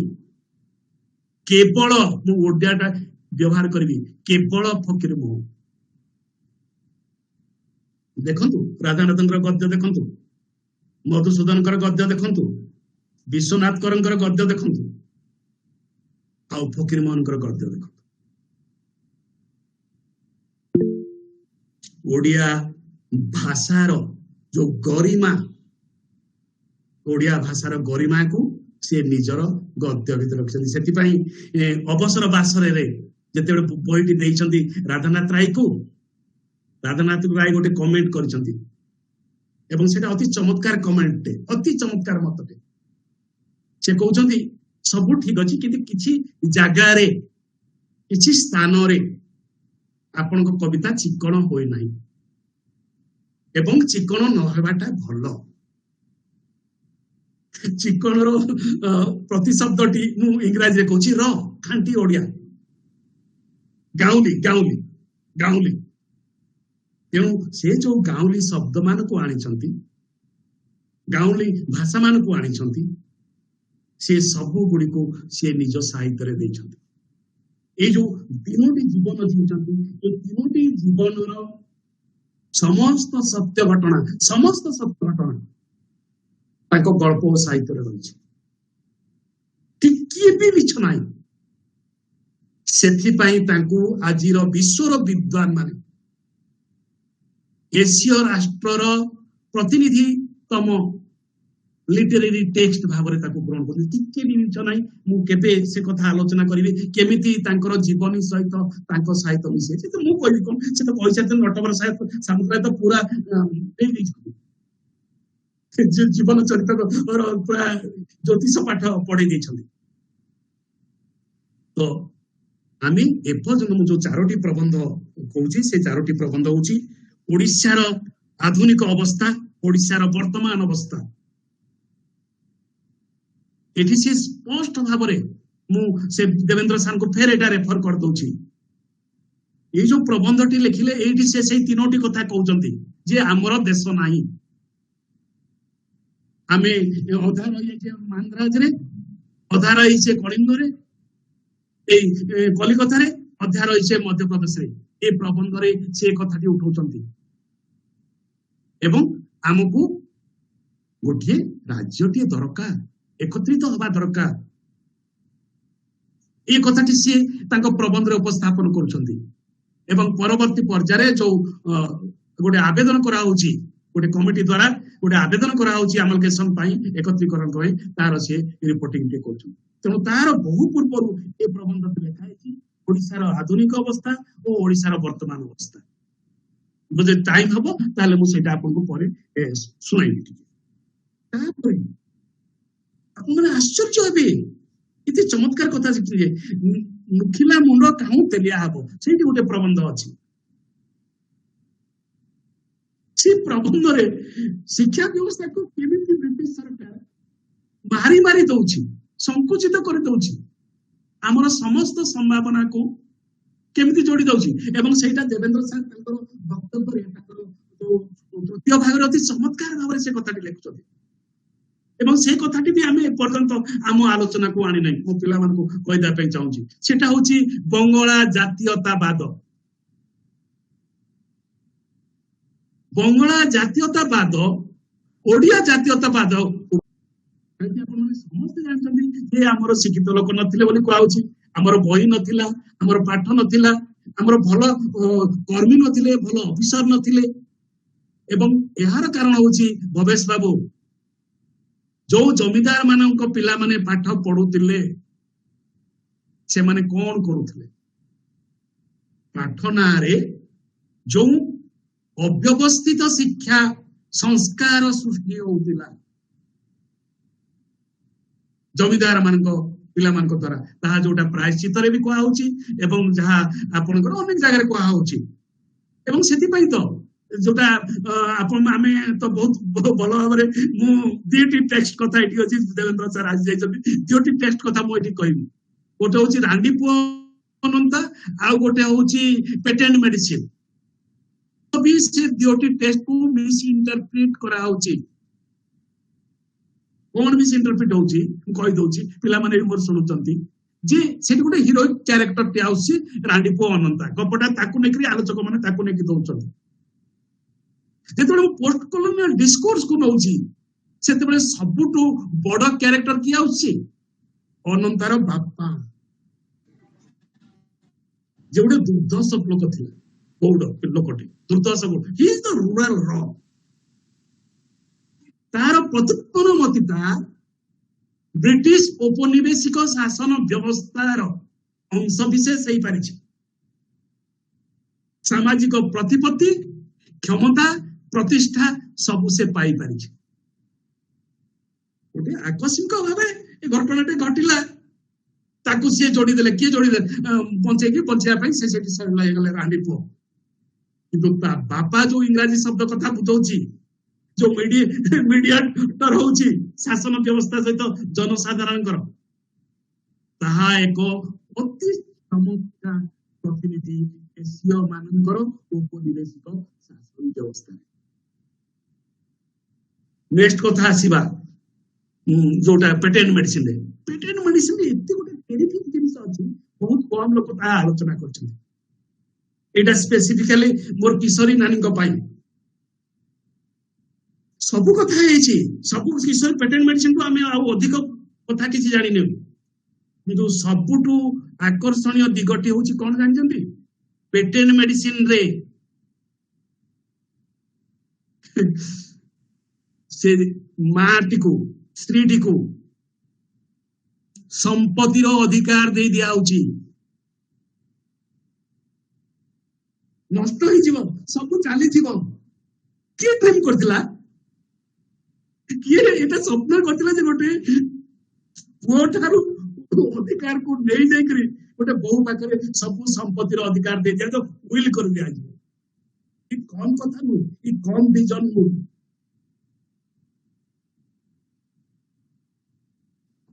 ତେଣୁ ଏଇ ଯୋଉ ବ୍ୟବସ୍ଥା, ରୁଗ୍ଣ ବ୍ୟବସ୍ଥା ଆମର ତଳିତଳାନ୍ତ ହେଇଯାଇଛି। ଗୋଟେ ପଟେ ଦୁର୍ଭିକ୍ଷ, ଗୋଟେ ପଟେ ଅତ୍ୟାଚାର, ଏବଂ ଆଉ ଗୋଟେ ପଟେ ଆମର ପ୍ରକୃତ ନେତୃତ୍ୱର ଅଭାବ, ଏହାକୁ ଆମକୁ ତଳିତଳାନ୍ତ କରିଦେଇଛି। ଏବଂ ସବୁଠୁ ବହୁତ ବଡ କଥାଟି ଏଇଟା ହଉଛି ସବୁଠୁ ବଡ ଡିସ୍କୋର୍ସ। ମୁଁ ଏଇଟା ଶୁଣେଇବି, ଏଇଠି ଟିକେ ଶୁଣେଇବା ପାଇଁ ଚାହୁଁଛି।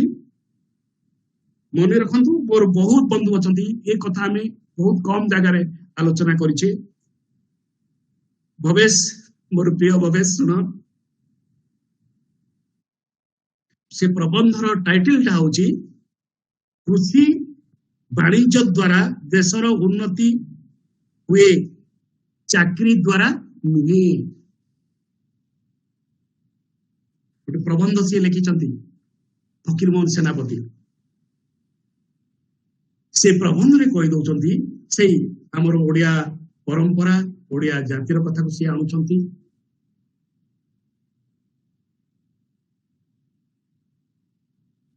281 ପୃଷ୍ଠାରେ ଅଛି ସେ ପ୍ରବନ୍ଧଟି।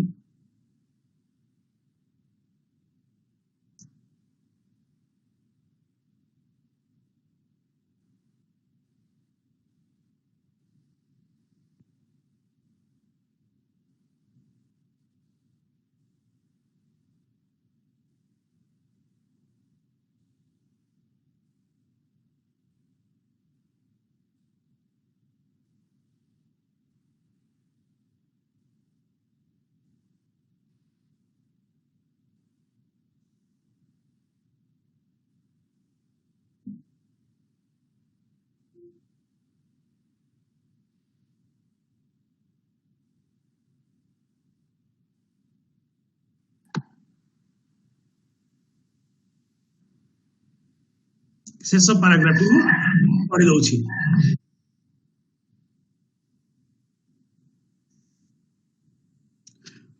पूर्वे सप्रमाण होइछि जे तांको प्रबंध पूर्वे सप्रमाण होइछि जे कृषि समस्तर मूल, बिना कृषि रे संसार यात्रा निर्वाह करिबा कठिन एवं देशर उन्नति हेबा मध्य असंभव।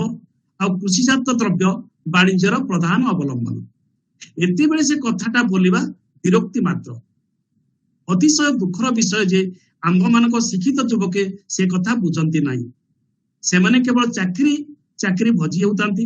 आमे माने दृष्टांत स्वरूप से मानक केतोटी प्रमाण देखाइबे।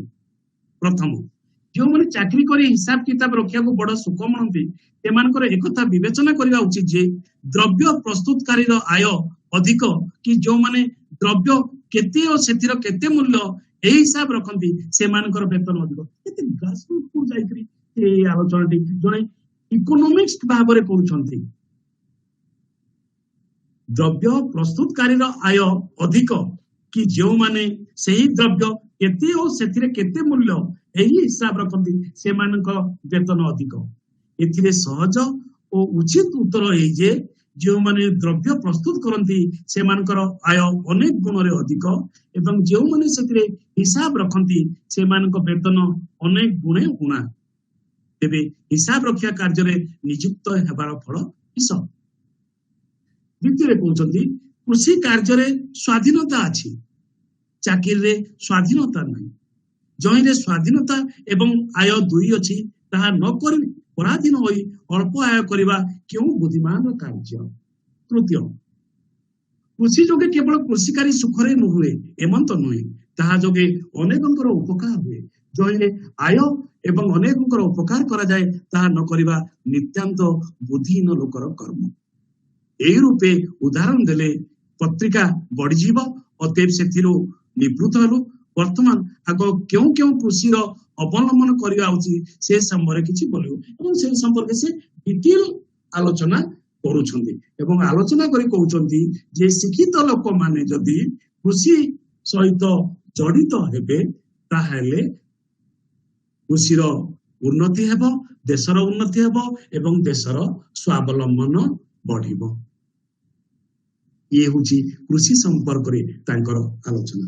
एवं शेष कथाटी जोड़ा बहुत गुरुत्वपूर्ण, भाषा चर्चा।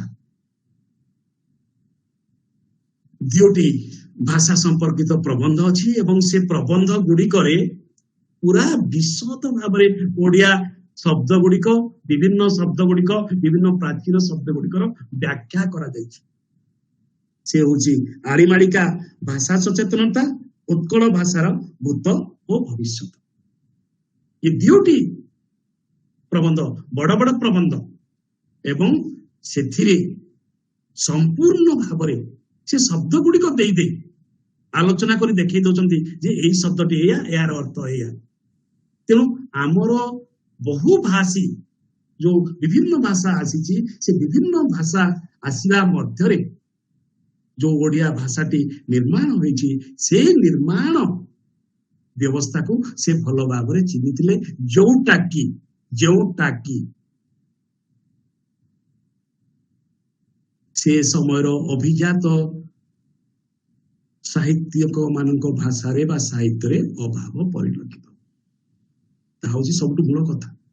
एवं सेतिपाई तांको एशिया राष्ट्रर प्रतिनिधि भाव रे ग्रहण करा जाय। केवल मनीषक कथा कहि नांती, मनीषर भाषा रे मनीष मानक कथा कहछन। तेनु उइदिन तांको भितरे थाई कि एवं सबुठु मते कष्ट लागिछि जेतेबे तांकर बायोग्राफी आत्म जीवनी पढिछि। प्रेस रे फेलियर होछि, प्रेस हेई पारु। स्वाभिमान को बंचिया पाई, अस्मिता को बंचिया पाई केवल लुह नुहे, लहू मध्य मलद्वार दे त्याग करुछंती, पड़ी जाउछंती एवं से बंचाउछंती। मोर शेष वक्तव्य रहिबो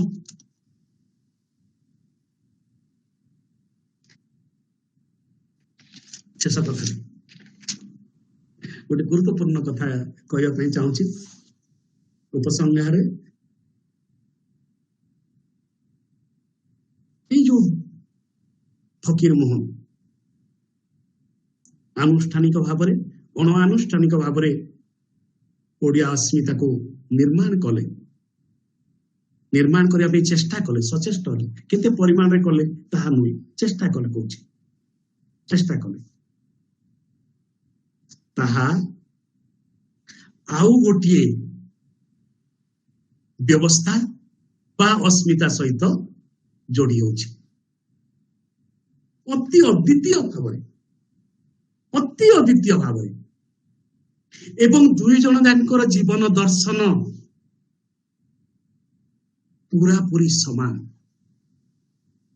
क्या सहित जोड़ी है माटीर महाकवि सारला दास सहित माटीर महाकवि सारला दास जदि महाभारत लेखि न था सारला महाभारत ताहले ओडिया जाति ओडिया अस्मितार परिचय कौन थिला कहना आम से मंदिर स्थापत्य देवता यही मान को लेकिन जाइथिले एवं से कोठु लिखिचंती केमिति लिखिचंती क्यों मेथड रे लिखिचंती सेटा भी within निज मानक निज कथा कहउछंती निज लोक मानक कथा कहउछंती एवं निज भाषा रे कहउछंती एवं एक कथा तो मु बारंबार बहुत जगह कही जे सारा महाभारत वर्ल्ड रे समग्र विश्व रे इट्स वन काइंड ताहा अनन्य काहे कि अनन्य ना कौनसी महाकाव्य गोटे सबल्टर्न लेखि नाही शूद्रटीए लेखि नाही कौनसी महाकाव्य नंबर 1 नंबर 2 विश्वर कौनसी महाकाव्य लौकिक भाषा रे रचित होई नाही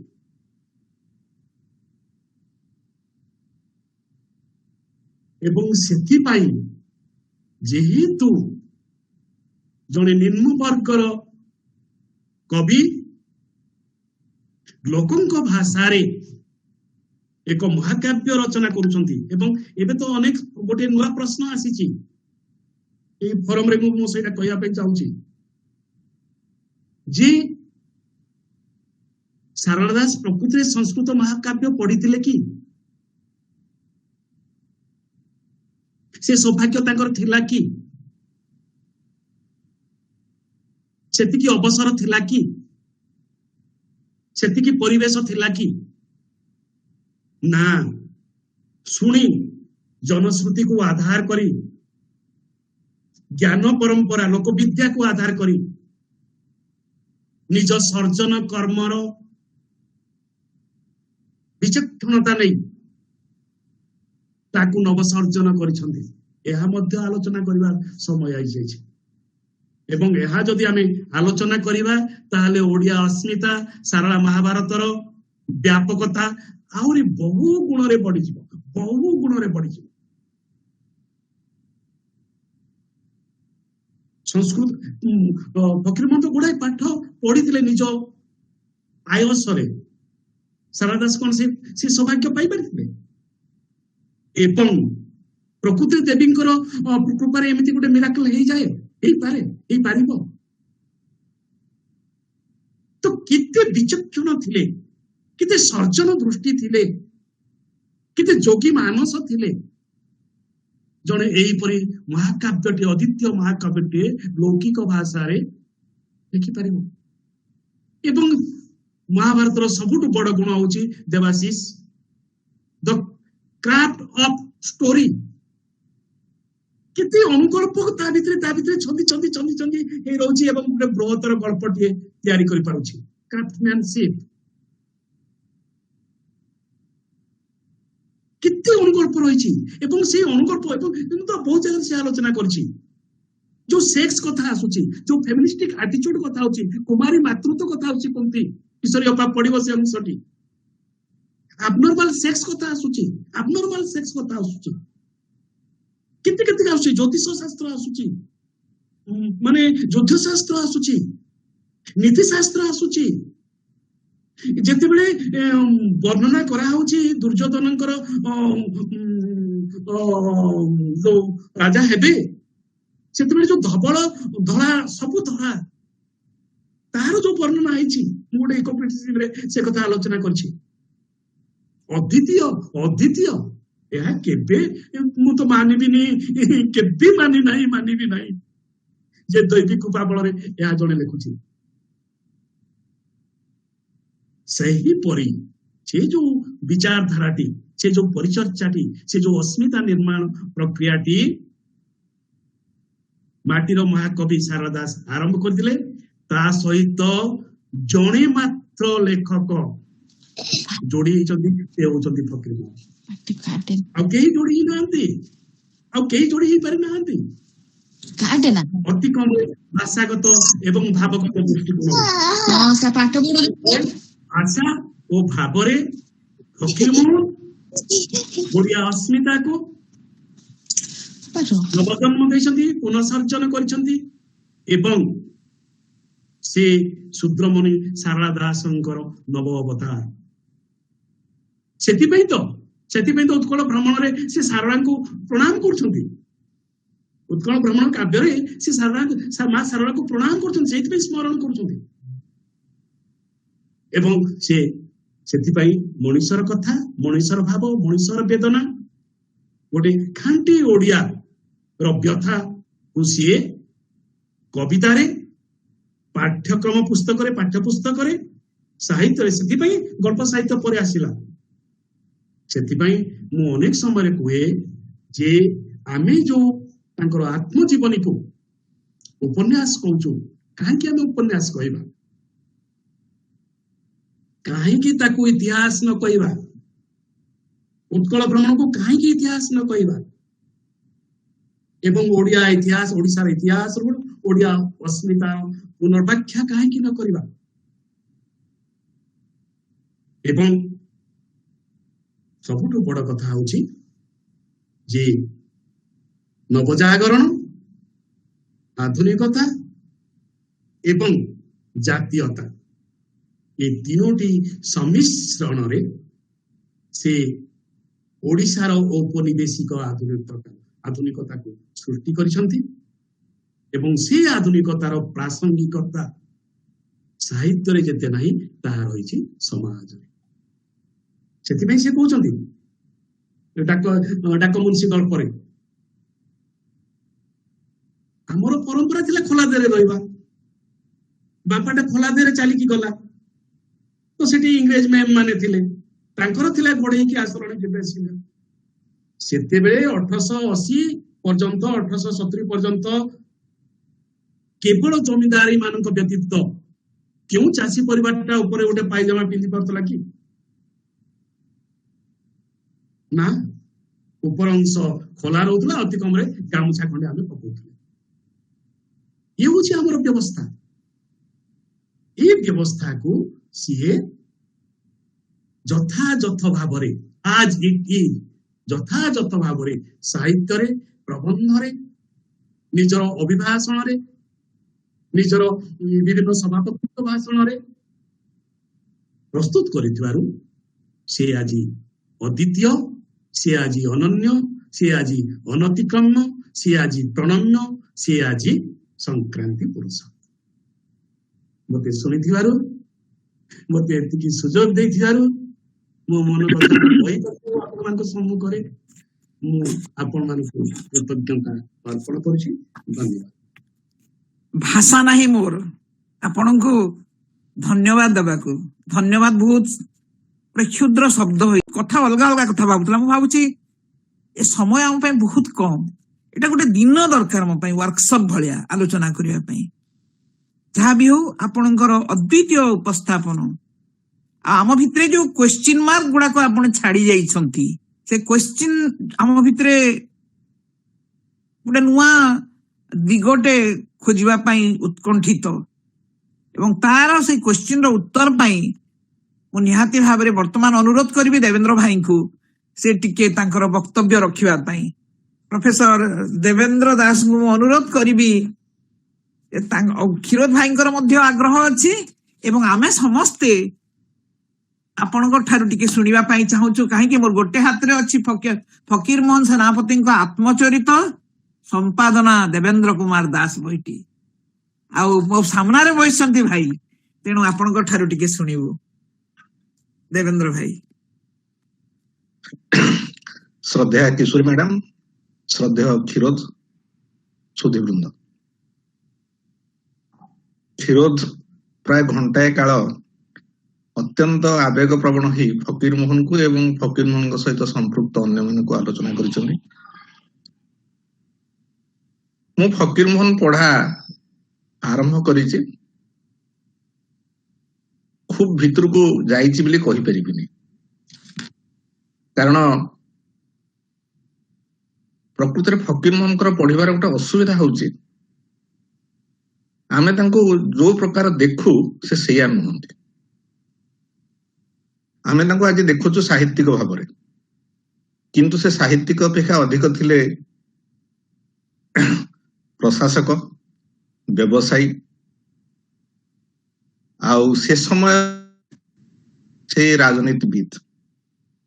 ସାହିତ୍ୟଟା ଥିଲା ତାଙ୍କର ସାଇଡ ବିଜନେସ ବା ସାଇଡ ଆକ୍ଟିଭିଟି, ବାର୍ଷିକ କାର୍ଯ୍ୟ ଥିଲା ସାହିତ୍ୟ। ଏବଂ ଯୋଉ ପ୍ରବନ୍ଧ ଗୁଡିକ କ୍ଷୀରୋଦ ଆଜି ଆଣୁଥିଲେ, ଆଲୋଚନା ଭିତରକୁ ଆଣୁଥିଲେ, ସେ ପ୍ରବନ୍ଧ ଗୁଡିକ ସେ ଲେଖିଛନ୍ତି କେତେବେଳେ, ଯେତେବେଳେ ସେ ଚାକିରି କରୁଥିଲେ ସବୁ ଗଡଜାତ ମାନଙ୍କରେ।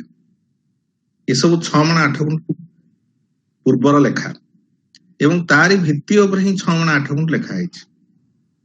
ତାରି ଭିତ୍ତି ଉପରେ ରେବତୀ ଲେଖା ହେଇଛି। ଏବଂ କ୍ଷୀରୋଦ ଆଉ ଗୋଟେ ପ୍ରବନ୍ଧ ଭୁଲିଗଲେ, ଆଣିପାରିଲେନି, ଯୋଉଟା ଅରଟ, ଯୋଉଟା ହଉଛି ତାଙ୍କର ଗୋଟେ କୈନ୍ଦ୍ରିକ ପ୍ରବନ୍ଧ। ଯୋଉ ଅରଟରେ ସେ ଦେଖାଉଛନ୍ତି ଯେ ଅରଟ ସହିତ, ସେତେବେଳେ ଗାନ୍ଧୀଙ୍କର ହିନ୍ଦ ସ୍ୱରାଜ ବହି ଆସିନି, 1908ରେ ଅରଟ ଲେଖା ହେଇଛି, ଯେ ଅରଟ ସହିତ ଧ୍ୱଂସ ହେଇଯାଇଛି। ଏବଂ ଯଦି ଆମେ ଅରଟକୁ ଆମେ ଆଉଥରେ ପୁନର୍ନିର୍ମାଣ କରିପାରିବୁ, ଘରେ ଘରେ ଅରଟକୁ ଆଣିବୁ, ତାହେଲେ ଆମେ ଭବିଷ୍ୟତ ନିର୍ମାଣ କରିବୁ।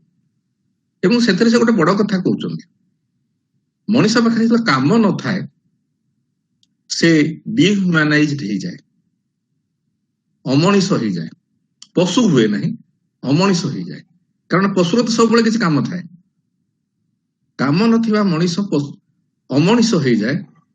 ଏବଂ ଏଇ ନାରୀ ମାନେ ଯୋଉ ପରଚର୍ଚ୍ଚା କରୁଛନ୍ତି, ତାଙ୍କ ଭିତରେ ଯୋଉ ସବୁ ଖରାପ ପ୍ରବୃତ୍ତି ଦେଖା ଦଉଛି, ଏସବୁ ତାଙ୍କ ପାଖରେ କାମ ନାହିଁ। ଯଦି ଅରଟ ଆସିଯିବ, ନାରୀ ମାନେ ସେଥିରେ ତାଙ୍କ ପାଇଁ କାମ ମିଳିଯିବ। ଖାଲି ଯୋଉ ପରଚର୍ଚ୍ଚା କରୁଛନ୍ତି, କଳି କରୁଛନ୍ତି ଏବଂ ଇତ୍ୟାଦି ଇତ୍ୟାଦି, ଏଇ କଥା ସେଥିରେ ସେ ଦେଖାଉଛନ୍ତି। ତେଣୁ ଫକୀର ମୋହନକୁ ପଢିବା, ବୁଝିବା ବାହାରକୁ ଯେତେ ସରଳ ମନେ ହୁଏ ସେତେ ସରଳ ଆଦୌ ନୁହେଁ। ମୁଁ ଏଇଠି ଗୋଟେ ଛୋଟ ଉଦାହରଣ ଦେଇକିରି ଆପଣଙ୍କୁ ମୋ କ୍ଷୀରୋଦ ଯାହା କହିଲେ ତାକୁ ଟିକେ କଣ ଛୁଙ୍କ ଦେଲା ଭଳିଆ କହିବି। ସେ ପେଟେଣ୍ଟ ମେଡିସିନ ଗପଟା କଥା ଏଠି କହିଲେ। ପେଟେଣ୍ଟ ମେଡିସିନର ସେ କହିଲେ ଯେ ସୁଲୋଚନାକୁ ତାଙ୍କ ଶ୍ୱଶୁର ଯୋଉ ସମ୍ପତ୍ତିର ଅଧିକାର ଦେଇଛନ୍ତି, ସେ ସମୟରେ ଫକୀର ମୋହନ ଏ କଥାଟି ଦେଖିଥିଲେ, ଯୋଉଟା ହଉଛି ପେଟେଣ୍ଟ ମେଡିସିନ ଗପର ବଡ କଥା ବୋଲି ସେ କହିଲେ। ହଁ, ଏଇଟା ଗୋଟେ ବଡ କଥା। ଯଦି ସୁଲୋଚନା ହାତରେ ସମ୍ପତ୍ତି ନଥାନ୍ତା ତାହେଲେ ସେ ଝାଡୁ ଧରି ପାରି ନଥାନ୍ତା। ସମ୍ପତ୍ତି ଥିଲା ବୋଲି ସେ ଝାଡୁ ଧରି ପାରିଲା। ସମ୍ପତ୍ତି ଥିଲା ବୋଲି ତାକୁ ଚନ୍ଦ୍ରମଣି ଡରୁଥିଲା। ଯଦି ସମ୍ପତ୍ତି ନଥାନ୍ତା ତାକୁ ଚନ୍ଦ୍ରମଣି ଡରି ନଥାନ୍ତା। ଚନ୍ଦ୍ରମଣି ତାକୁ ବାଡେଇକିରି ଘରୁ ବାହାର କରିଦେଇଥାନ୍ତା। ଯୋଉମାନେ ସେ ଗପଟିକି ପଢୁଛନ୍ତି, ଏଇ ଜିନିଷଟିକି କେହି ଗୁରୁତ୍ୱ ତା ଉପରେ ଦଉନାହାନ୍ତି। କିନ୍ତୁ କଣ ଖାଲି ସେତିକିରେ ରେବତୀ ପେଟେଣ୍ଟ ମେଡିସିନ ଗପ କଣ ସେତିକି? ପେଟେଣ୍ଟ ମେଡିସିନ ଗପର ଯୋଉ କାହାଣୀ ଭାଗ, ସେଥିରେ ବିଶେଷ କିଛି ନୂଆ ନାହିଁ। ଫକୀର ମୋହନ ତାହା ଅନ୍ୟଠୁ ଆଣିଛନ୍ତି, କିନ୍ତୁ ସେଥିରେ ସେ ଗୁଡିଏ ଜିନିଷ ଆଣି ନିଜେ ଯୋଡିଛନ୍ତି। ମୁଁ ଏଇଠି ଟିକେ ସୂଚନା ଦିଏ, କୃଷ୍ଣ କୁମାରୀଙ୍କର ଯେ ବଡ ଭାଇ, ଫକୀର ମୋହନଙ୍କର ବନ୍ଧୁ ପ୍ରସନ୍ନ ମଲ୍ଲ ଚୌଧୁରୀ, ସେ ମଦ ପିଇକିରି ତାଙ୍କର ସ୍ତ୍ରୀ କି ବାଡେଇକି ମାରି ଦେଇଥିଲେ। ଏବଂ ଏଇଟା ହଉଛି ଫକୀର ମୋହନଙ୍କର ନିଜ ଅନୁଭବ। ତେଣୁ ମଦ ପିଇଲା ପରେ ମଣିଷ କିଭଳି ଅମଣିଷ ହେଇଯାଏ ନିଜେ ଫକୀର ମୋହନ ବି ନିଜ କଥାରେ ଲେଖିଛନ୍ତି ଏବଂ ନିଜ ଆଖିରେ ବି ଦେଖିଛନ୍ତି, କାରଣ ତାଙ୍କରି ଘନିଷ୍ଠ ସମ୍ପର୍କ ଭିତରେ ଘଟଣା ଘଟିଛି। 1911 ମସିହାରେ ବ୍ରିଟିଶ ପାର୍ଲାମେଣ୍ଟ ଗୋଟେ ଆକ୍ଟ ପାସ୍ କଲା ଯାହା ନାଁ ହଉଛି ପେଟେଣ୍ଟ ଆକ୍ଟ। ସେ ପେଟେଣ୍ଟ ଯୋଉ ଆକ୍ଟ ହେଲା ତା ଫଳରେ ଔଷଧ ଗୁଡାକର ମୂଲ୍ୟ ବହୁ ପରିମାଣରେ ବଢିଗଲା। ମୂଲ୍ୟ ବଢିଯିବା ଫଳରେ ଆମର ଯୋଉ ସାଧାରଣ ରୋଗୀ ବିନା ଔଷଧରେ ମରୁଥିଲେ ସେ ମରିବା ସଂଖ୍ୟା ବଢିଗଲା। ଅପର ପକ୍ଷରେ ତାଙ୍କର ଯୋଉ ରାଜସ୍ୱ ପାଇଁ ଅବକାରୀ ବିଭାଗକୁ ବିସ୍ତୃତ କରାଗଲା ସେଇ ସମୟରେ, ଆକୁ କେମିତି ବିକ୍ରି ଅଧିକ ହବ ରାଜସ୍ୱ ପାଇଁ ସେ କଥା ବ୍ରିଟିଶ ପ୍ରଶାସନ ଦେଖିଲେ। ଜାଗାରେ ବ୍ରିଟିଶ ପ୍ରଶାସନକୁ ସିଧାସଳଖ ବହୁତ ଜାଗାରେ ଅଳ୍ପ କେତେ ଜାଗାରେ କହିଛନ୍ତି, କିନ୍ତୁ ବହୁତ ଜାଗାରେ ଆଲୋଚନା କରିନାହାନ୍ତି। କିନ୍ତୁ ଏଇଠି ଯୋଉ ପେଟେଣ୍ଟ ମେଡିସିନ ଗପର ବଡ କଥା ହଉଛି ବ୍ରିଟିଶର ଯୋଉ ପେଟେଣ୍ଟ ଆକ୍ଟ ତାକୁ ତାର ବ୍ୟଙ୍ଗ କରିବା। ସେ କହିଲେ ତମେ ଆକ୍ଟ ତିଆରି କର, କିଛି ଅସୁବିଧା ନାହିଁ, ସେ ଆକ୍ଟ ତୁମ ବ୍ରିଟିଶ ପାର୍ଲାମେଣ୍ଟ ରହିବ। ଆମର ଏଠି ଯୋଉ ନୂଆ ଆକ୍ଟ ତିଆରି କରିବେ, ପେଟେଣ୍ଟ ଯୋଉ ମେଡିସିନ ତିଆରି କରିବେ, ସେ ମେଡିସିନ ତିଆରି କରିବେ ଗୃହିଣୀ ମାନେ। ସେ ମେଡିସିନ ତିଆରି କରିବେ ଗୃହିଣୀ ମାନେ ନିଜ ବୁଦ୍ଧି ବଳରେ, ନିଜ ତପସ୍ୟାରେ, ନିଜ ଅଧିକାରରେ। ତେଣୁ ବ୍ରିଟିଶ ପେଟେଣ୍ଟ ଆକ୍ଟର ଯୋଉ 11ରେ ହେଲା 12ରେ ଲାଗୁ ହେଲା, ସେ ପେଟେଣ୍ଟ ମେଡିସିନ ଗପ ଲେଖା ହେଲା। ତେଣୁ ବ୍ରିଟିଶ ଆକ୍ଟ ଠାରୁ ଗପଟାକୁ ଆମେ ବିଚ୍ଛିନ୍ନ କରିପାରିବା ନାହିଁ। ଏବଂ 13 ମସିହାରେ ସେ ଲେଖୁଛନ୍ତି ପେଟେଣ୍ଟ ମେଡିସିନ ଗପରେ ସୁଲୋଚନାଙ୍କୁ ତାଙ୍କ ଶ୍ୱଶୁର ଅଧିକାର ଦଉଛନ୍ତି, ସମ୍ପତ୍ତିର ୱିଲ୍ କରିଦଉଛନ୍ତି ତାଙ୍କ ନାଁରେ। 14 ମସିହାରେ ଫକୀର ମୋହନ ନିଜ ପୁଅକୁ ସମ୍ପତ୍ତିରୁ ବଞ୍ଚିତ କରି ବହୁ ହିରଣ ପ୍ରଭା ନାଁରେ ସବୁ ସମ୍ପତ୍ତିର ମାଲିକାନା ଦଉଛନ୍ତି। ତେଣୁ ଏଇ ଯୋଉ ଜିନିଷ ଏଇଟାକୁ ଯଦି ଆମେ ଘନିଷ୍ଠ ଭାବରେ ପଢିବା,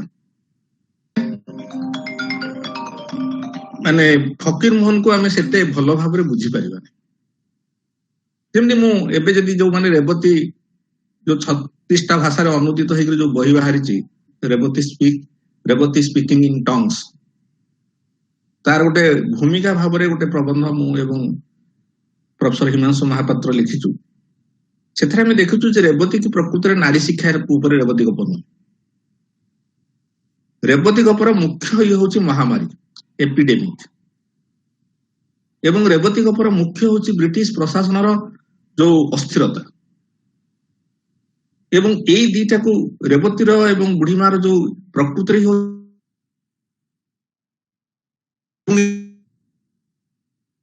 କିନ୍ତୁ ଆମେ ତାକୁ ଏପର୍ଯ୍ୟନ୍ତ, ଏବଂ ଫକୀର ମୋହନଙ୍କର ଯୋଉ ଅଧିକ ଗଳ୍ପଟି ଲେଖିଥିଲେ ସମାଲୋଚନା ବୋଲି, ସେଥିରେ କହୁଛନ୍ତି ରେବତୀ ତାଙ୍କର ସଂସ୍କାର କିଏ କଲା ନା ସଂସ୍କାର କଲା ଲାଟ କାଉନସିଲ। ତେଣୁ ଫକୀର ମୋହନଙ୍କର ବାହାରୁ ପଢିବା ଯେତେ ସରଳ, ପଢିବାଟା ଭିତରକୁ ଗଲେ ଆମେ ଦେଖିବୁ ବେଶୀ ଜଟିଳ। ଏବଂ ସେ ବିଶେଷ କରିକି ତାଙ୍କର ଗଳ୍ପ ଉପନ୍ୟାସରେ ଏତେ ବୈପ୍ଳବିକ ନୁହନ୍ତି, କିନ୍ତୁ କବିତା ଏବଂ ପ୍ରବନ୍ଧ ବିପ୍ଳବୀ, ସ୍ୱଦେଶ ପ୍ରେମୀ ଫକୀର ମୋହନକୁ ଚିହ୍ନିବା ପାଇଁ ହେଲେ, ପ୍ରତ୍ୟକ୍ଷ ଭାବରେ ତାଙ୍କୁ ଚିହ୍ନିବା ପାଇଁ ହେଲେ ଏଗୁଡିକ ବେଶୀ ଦରକାର, ବେଶୀ ପଢିବା ଦରକାର। ଏବଂ ଏଇଠି ଗୋଟେ ମୁଁ ସୂଚନା ଦିଏ, ବହୁ ଜଣଙ୍କର ଧାରଣା ଫକୀର ମୋହନଙ୍କର ଜନ୍ମ ମକର ସଂକ୍ରାନ୍ତି ନୁହେଁ। ତାଙ୍କର ଯୋଉ ହାତ ଲେଖା ମୋ ଜୀବନୀ, ସେଥିରେ ସେ ଲେଖିଛନ୍ତି ମୋ ଜନ୍ମ ହଉଛି ମକର 2 ଦିନ। କିନ୍ତୁ ତାଙ୍କ ପୁଅ ତାକୁ କାଟିକିରି କରିଦେଲା ମକର ସଂକ୍ରାନ୍ତି, ଆମେ ମକର ସଂକ୍ରାନ୍ତି ବୋଲି କହୁଛୁ। ଠିକ ସେମିତିକା ଫକୀର ମୋହନ କେବେ ଦରିଦ୍ର ଘରର ପିଲା ନଥିଲେ, ତାଙ୍କର ଘର ବେଶ ଅବସ୍ଥା ସମ୍ପନ୍ନ ଘର। ଆମେ କେବଳ ଏଇ 6 ମାଣ 8 ଗୁଣ୍ଠ ରେବତୀ ଗୋଟେ ଦିଟା ଗପ ଆଲୋଚନା ଭିତରେ ମୁଁ ଆଜି ବହୁତ ଖୁସି ଯେ କ୍ଷୀରୋଦ ଏ ଗଳ୍ପ ଉପନ୍ୟାସ ଭିତରେ ସୀମିତ ନ ରହି ଆସିଲେ ଏବଂ ଯୋଉ ପ୍ରବନ୍ଧ ଗୁଡିକ ଫକୀର ମୋହନଙ୍କ ନୂଆ ରୂପରେ, ନୂଆ ପରିଚୟ ନେଇକରି ଆମ ଆଗରେ ଉପସ୍ଥାପନ କରିଛି। ମୁଁ ହଠାତ୍ ବସି ଆସିଲି ଆଉ ଅଧିକ କହିବା ମୋର ଉଚିତ ନୁହେଁ। ମୁଁ ଏଇଠି ରହିଲି। ସମସ୍ତଙ୍କୁ ମୋର ଆଉ ଥରେ ଶ୍ରଦ୍ଧା, ଶୁଭେଚ୍ଛା, ନମସ୍କାର। ଆପଣ ହଠାତ୍ ଆସିନାହାନ୍ତି, ଆମର ମାନସ ପଟଳରେ ଆପଣ ଥିଲେ, ନହେଲେ ଆସିଲେ କେମିତି? ଆମ ଭିତରେ ଥିଲେ, ସେଥିଲାଗି ବାହାରି ଆସିଲେ। ଏବଂ ଆପଣଙ୍କର ଯୋଉ ବକ୍ତବ୍ୟ, ଆପଣଙ୍କର ଉପସ୍ଥାପନ ସତରେ ଆମକୁ ଗୋଟେ ନୂଆ ଦିଗ ଆଡକୁ ନେଇଗଲା। ଚିନ୍ତା କରୁଛି, ଆମକୁ ବାଧ୍ୟ କରୁଛି ନୂଆ ଭାବରେ ଚିନ୍ତା କରିବା ପାଇଁ। ଏମିତିଆ ଦରକାର ଆମକୁ। ଆଉ ସେହି ଲୋ ରେବି, ଲୋ ଚୁଲି, ଲୋ ନିଆଁ ଭିତରେ ଆଉ ଆବଦ୍ଧ ହେବା ପାଇଁ ଆମେ ଚାହୁଁନୁ। ସେ ପାଉଁଶ ଭିତରେ ଆଉ ବୁଡିକି ରହିବାକୁ ଆମେ ଚାହୁଁନୁ। ନୂଆ ପ୍ୟାଟର୍ନ ଆମେ ଆଉ ଉବୁଟୁବୁ ହବୁ ନାହିଁ। ଆମେ ସାହିତ୍ୟକୁ ନୂତନ ଦୃଷ୍ଟିରେ ଦେଖିବୁ, ଜୀବନକୁ ନୂତନ ଭାବରେ ପରଶିବା ପାଇଁ ଚାହିଁବୁ।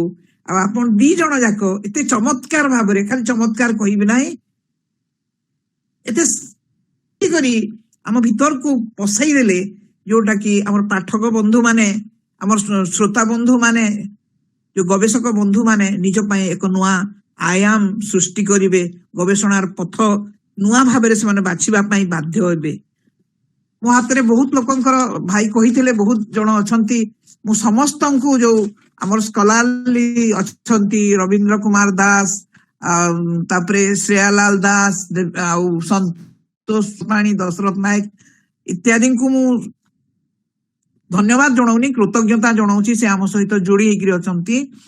ଏବଂ ସମୟକ୍ରମେ ଆମେ ସମସ୍ତଙ୍କୁ ସ୍ଥାନିତ କରିବା, ଯେତେବେଳେ ଟିକେ ଅଫଲାଇନ ରେ କେତେବେଳେ ଯଦି ସୁଯୋଗ ଏଇ ଭିତରେ ମିଳେ, ଯଦି ଆମେ ସମସ୍ତଙ୍କୁ ପୁଣି ଫକୀର ମୋହନଙ୍କ ଉପରେ ଆଲୋଚନା କରିବା। ବର୍ତ୍ତମାନ ମୁଁ ଆମର ସମୟକୁ ଆଖି ଆଗରେ ରଖିକିରି ମୁଁ ଡକ୍ଟର ଉମାକାନ୍ତ ପଣ୍ଡା, ଯିଏକି ଆମର ଅଧ୍ୟକ୍ଷତା କରୁଛନ୍ତି, ତାଙ୍କୁ ଅନୁରୋଧ କରୁଛି ତାଙ୍କର ଅଧ୍ୟକ୍ଷ ଭାଷଣ ଉପସ୍ଥାପନ କରିବେ। ଆଜି ସୁନ୍ଦର ଗୋଟେ ଲିଭିଂ ଡିସ୍କସନ ଟେ ହେଲା। ନହିଁ ଉପନିଷଦ କହୁଛି, ନହିଁ ବନ୍ଧ୍ୟା ସରସ୍ୱତୀ। ସରସ୍ୱତୀ ବନ୍ଧ୍ୟା ନୁହନ୍ତି, ଯୋଉମାନେ ସରସ୍ୱତୀଙ୍କର ସାଧନା କରିଥାନ୍ତି।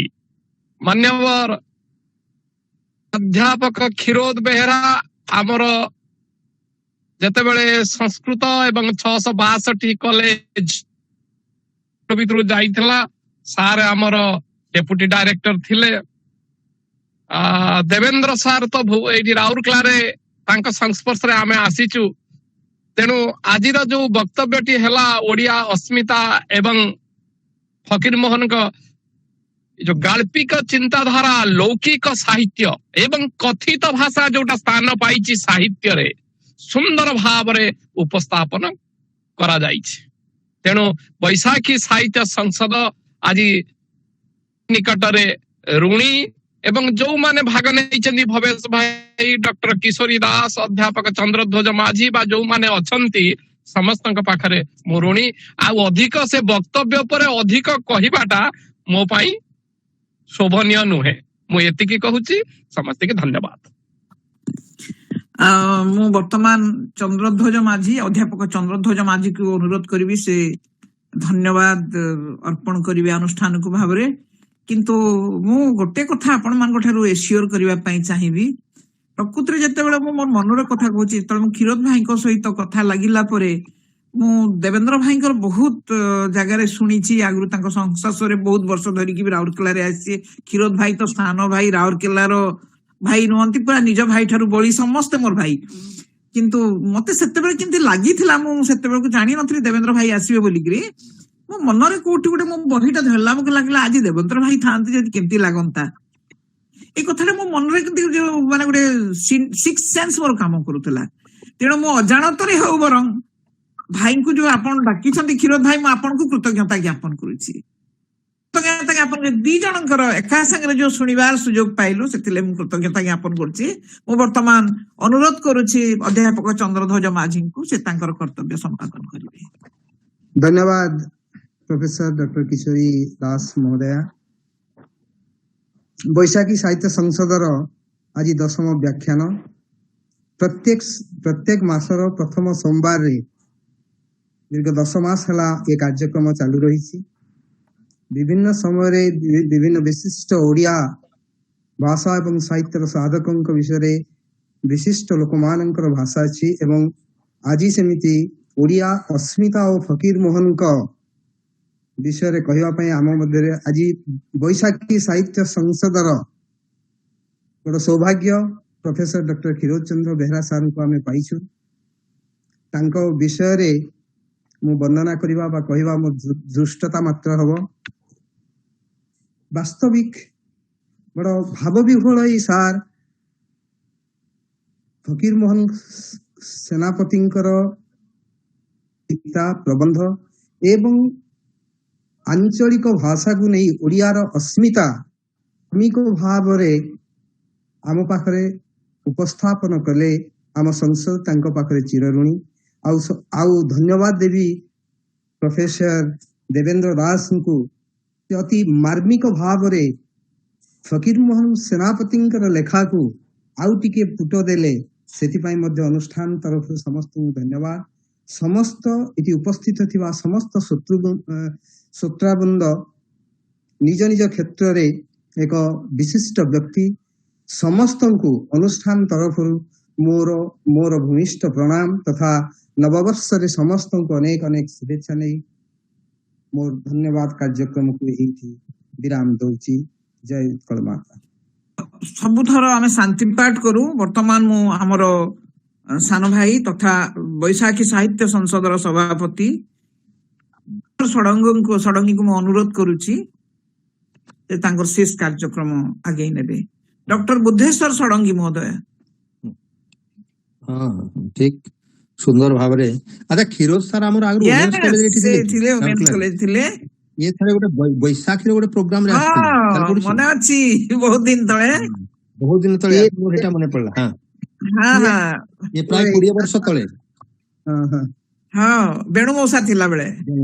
ଯାହା ହଉ ଆଜି ଆମେ ଅତି ସୌଭାଗ୍ୟ ଯେ ନିଜର ହଜି ଯାଇଥିବା କିଛି ରତ୍ନ ଗୁଡିକୁ ଗୋଟେ ଗୋଟେ ପାଉଛୁ ଏବଂ ତାକୁ ମଧ୍ୟ ସମ୍ପୂର୍ଣ୍ଣ ଭଲ ଭାବରେ ବ୍ୟବହାର କରୁଛୁ। ଦେବ ଭାଇଙ୍କ ସହିତ ବୋଧେ ଦେବେନ୍ଦ୍ର ସାର୍, ଆମ ଦାସ ସାର୍, ୟାଙ୍କୁ ବୋଧେ ଆମେ ଗୁରୁକୁଳ ସଂସ୍କୃତ ମହାବିଦ୍ୟାଳୟରେ ଥରେ ଉତ୍କଳ ଦିବସ ପରିପ୍ରେକ୍ଷୀରେ ପାଇଥିଲେ। ହଁ ହଁ ମନେ ଅଛି। ତାଙ୍କଠୁ ଆମେ ଶୁଣିଥିଲୁ। ପୁଣି ଆଜି ସେଇ ଅମୂଲ୍ୟ ରତ୍ନ ଦିଟା ପାଇ ବୈଶାଖୀ ନିଜକୁ ଗର୍ବିତ ମନେ କରୁଛି। ହଁ, କାହିଁକି ଗର୍ବିତ ମନେ କରୁଛି ନା, ଲୋକ ସେତେବେଳେ ନିଜର ଓଜନଟା ବୁଝିପାରୁଛି ତା ପାଖରେ ଓଜନଦାର ଲୋକ ଥାନ୍ତି। ତେଣୁ ଓଡିଆ ସାହିତ୍ୟର ଏମିତି ଓଜନଦାର ଲୋକଙ୍କୁ ନେଇକି ଆଜି ଆମର କାର୍ଯ୍ୟକ୍ରମ ହେଇଛି। ଆମେ ସମସ୍ତେ କୃତଜ୍ଞ। ଭବିଷ୍ୟତରେ ମଧ୍ୟ ଆମ ସହିତ ସେମାନେ ଯୋଡି ରୁହନ୍ତୁ। ଆସନ୍ତୁ, ବର୍ତ୍ତମାନ ବିଶ୍ୱ ଏକ ଭୟାନକ ପରିସ୍ଥିତିରେ ଗତି କରୁଛି। ତେଣୁ ଆମେ ସମସ୍ତେ ମିଳିମିଶି ଗୋଟେ ଶବ୍ଦ ବ୍ରହ୍ମକୁ ଆହ୍ୱାନ କରିବା। ଶବ୍ଦ ବ୍ରହ୍ମ ନିଶ୍ଚିତ ଭାବରେ କିଛି ରିଲାକ୍ସେସନ ଦେବ, ଏଥିରେ ସନ୍ଦେହ ନାହିଁ। ସମସ୍ତେ ଅନମ୍ୟୁଟ କରନ୍ତୁ। ବର୍ତ୍ତମାନ ବିଶ୍ୱ ଶାନ୍ତି ପାଇଁ ପ୍ରାର୍ଥନା କରିବା। ସର୍ବେ ଭବନ୍ତୁ ସୁଖିନଃ, ସର୍ବେ ସନ୍ତୁ ନିରାମୟାଃ, ସର୍ବେ ଭଦ୍ରାଣି ପଶ୍ୟନ୍ତୁ, ମା କଶ୍ଚିତ୍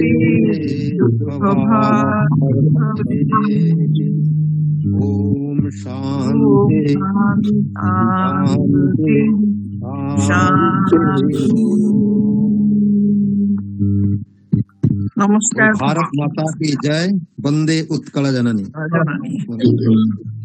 समस्त प्रणाम। समस्त को प्रणाम।